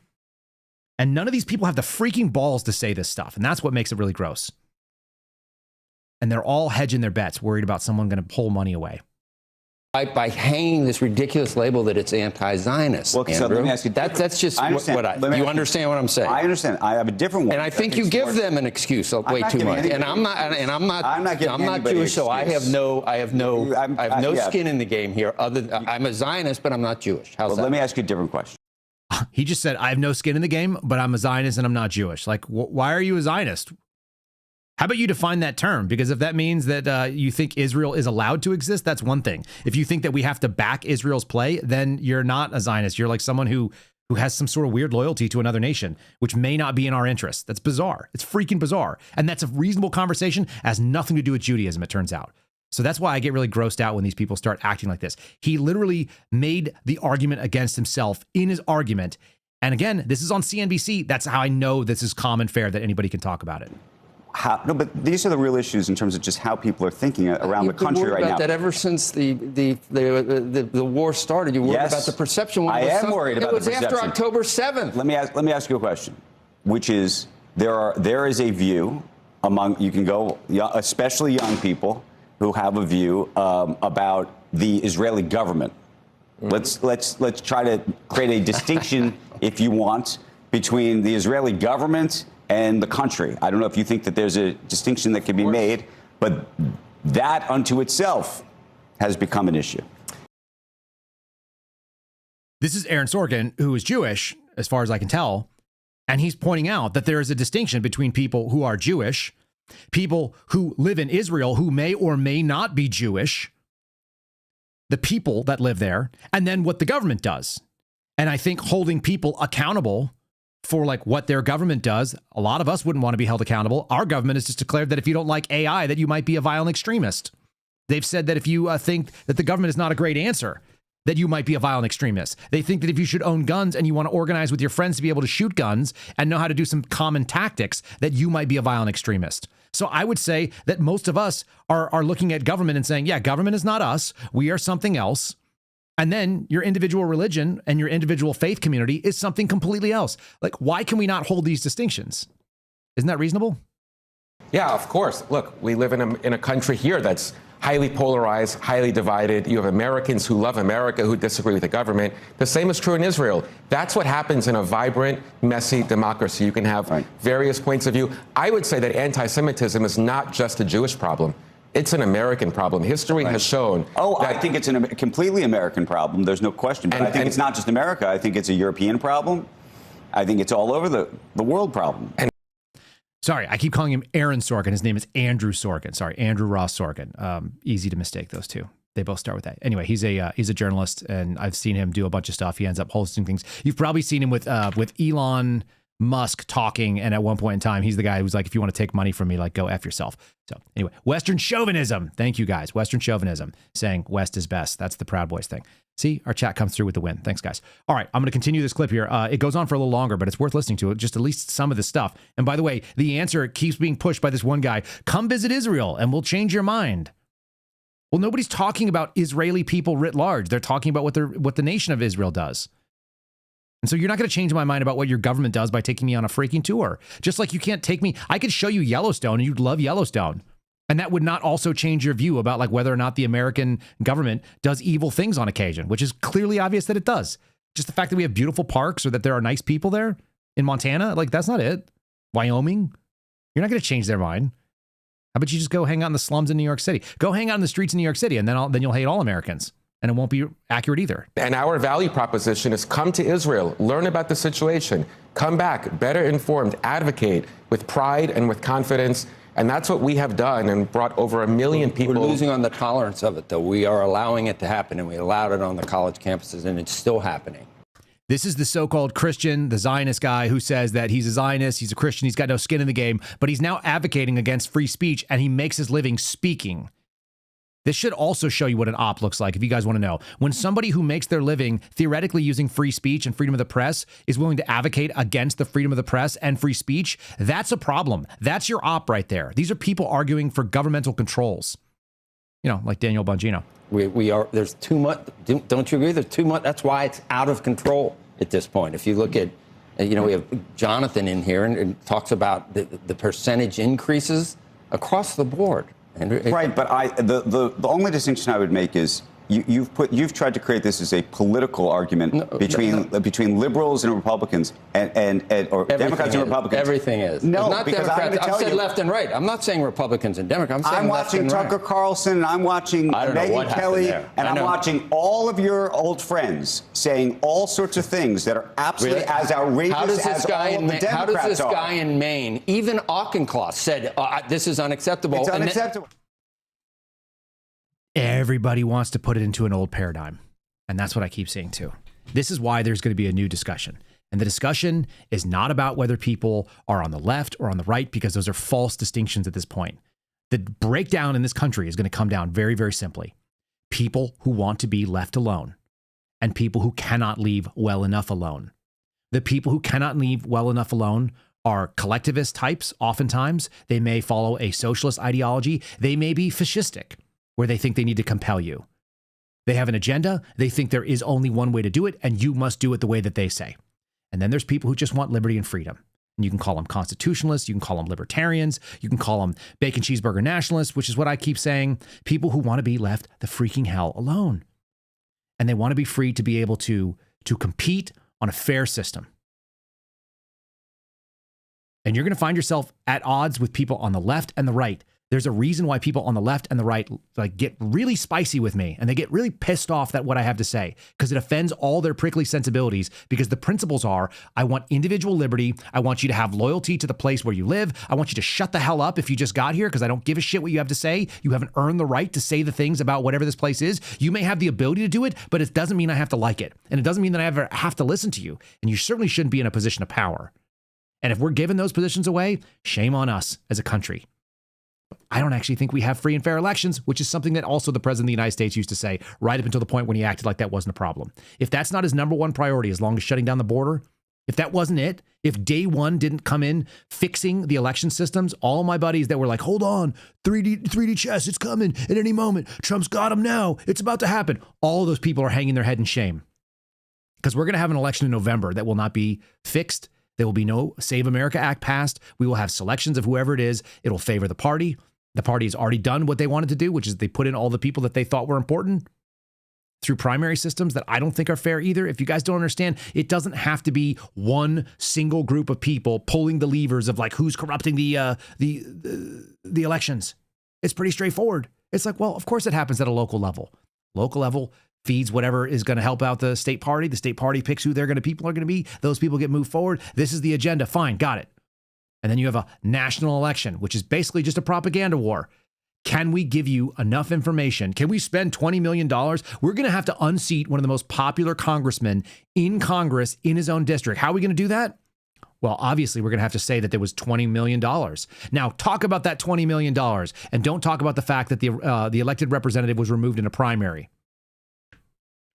Right? Everybody that sits here and thinks that this guy is slowly, like slow rolling all the people and exposing all the things. I mean, Trump is exposing it. He's just exposing that he's part of it. You guys want a great example of it as I close up here? Here's how I know this is all bad. It's all bad. Pam Bondi. You remember Pam Bondi? Remember how she was the attorney general? She was ineffective. She failed. Yeah. She's just been appointed to the Presidential Council of Advisors on Science and Technology, the White House Artificial Intelligence Panel. She will be tasked with facilitating coordination between government agencies and major tech corporations. I'm sure there's no money involved in that. The council is chaired by David Sachs, executives from NVIDIA and Meta and Oracle. Bondi has been named to this newly established advisory role focused on national infrastructure. Fan-freaking-tastic.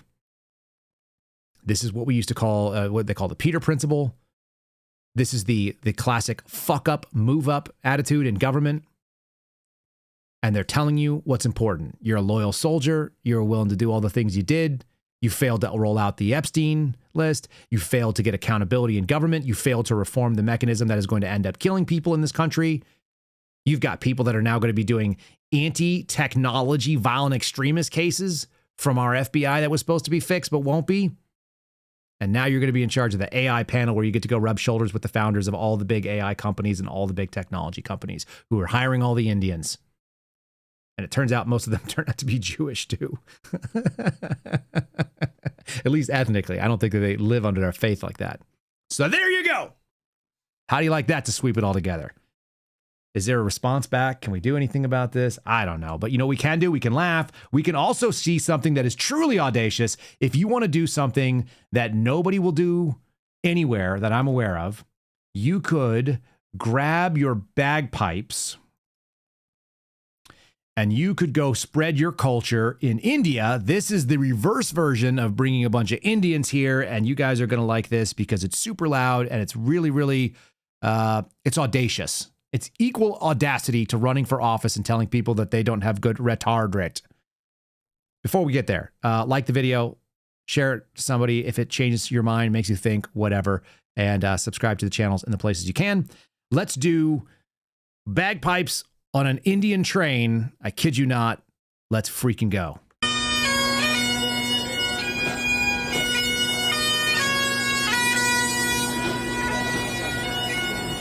Holy shit.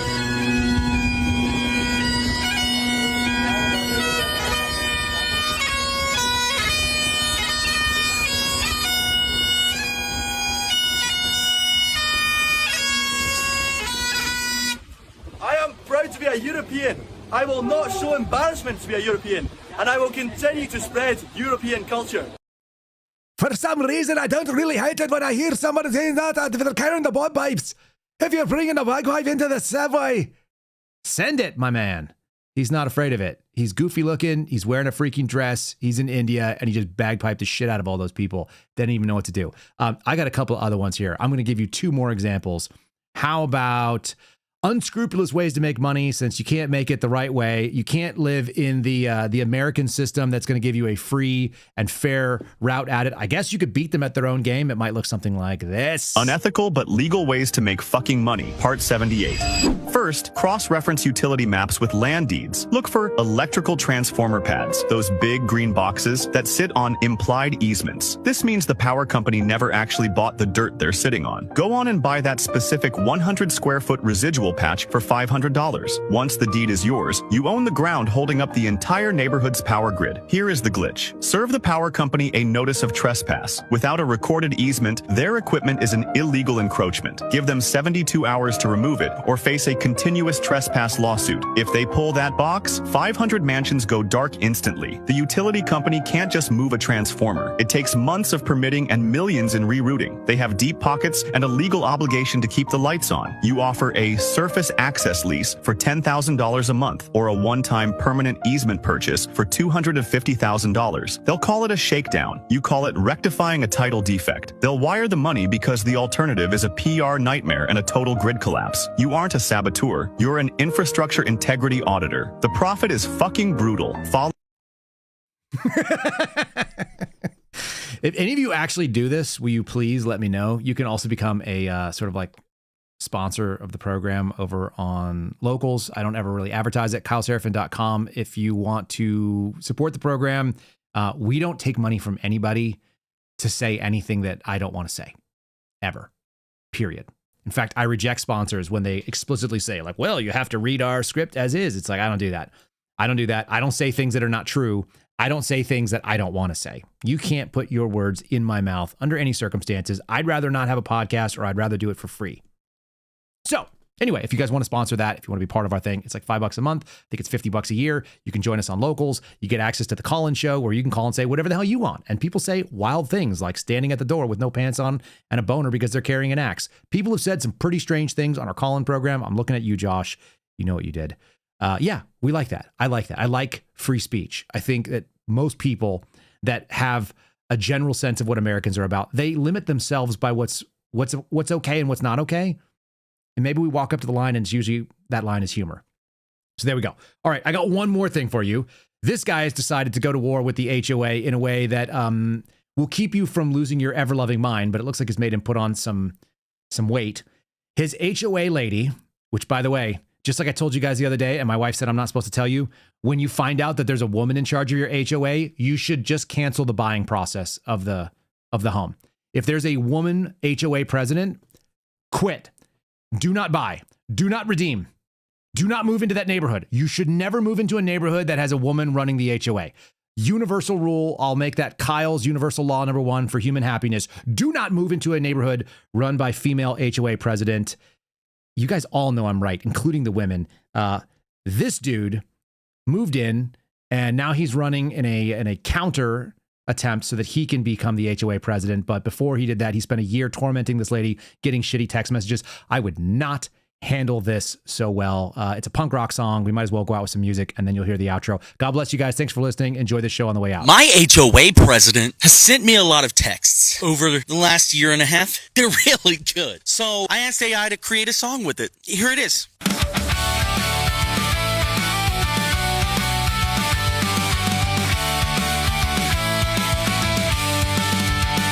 If you don't mow your lawn today, I'm sending another fine. I saw you made a video again. Keep it up if you want to keep incurring fines. Where are all the eggs you hid in my yard?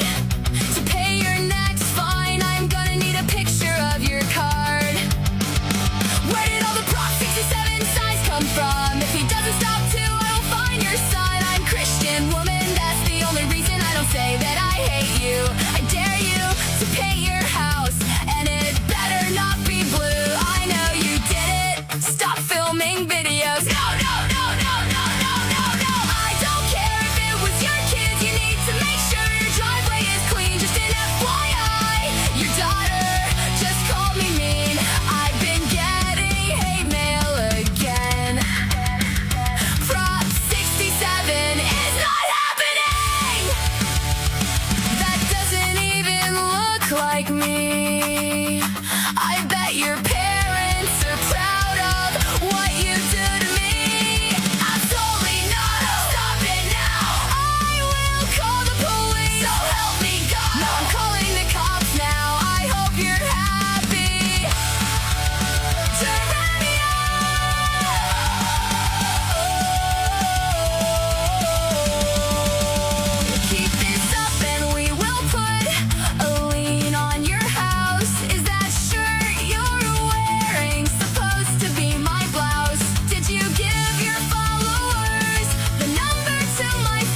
Follow me like my HOA does. Also, Jeremiah for HOA president. Let's tear it down. Thanks for listening to The Kyle Seraphin Show, streamed live weekdays on rumble.com/Kyle Seraphin. Follow Kyle on Twitter, Truth Social, and Instagram at Kyle Seraphin.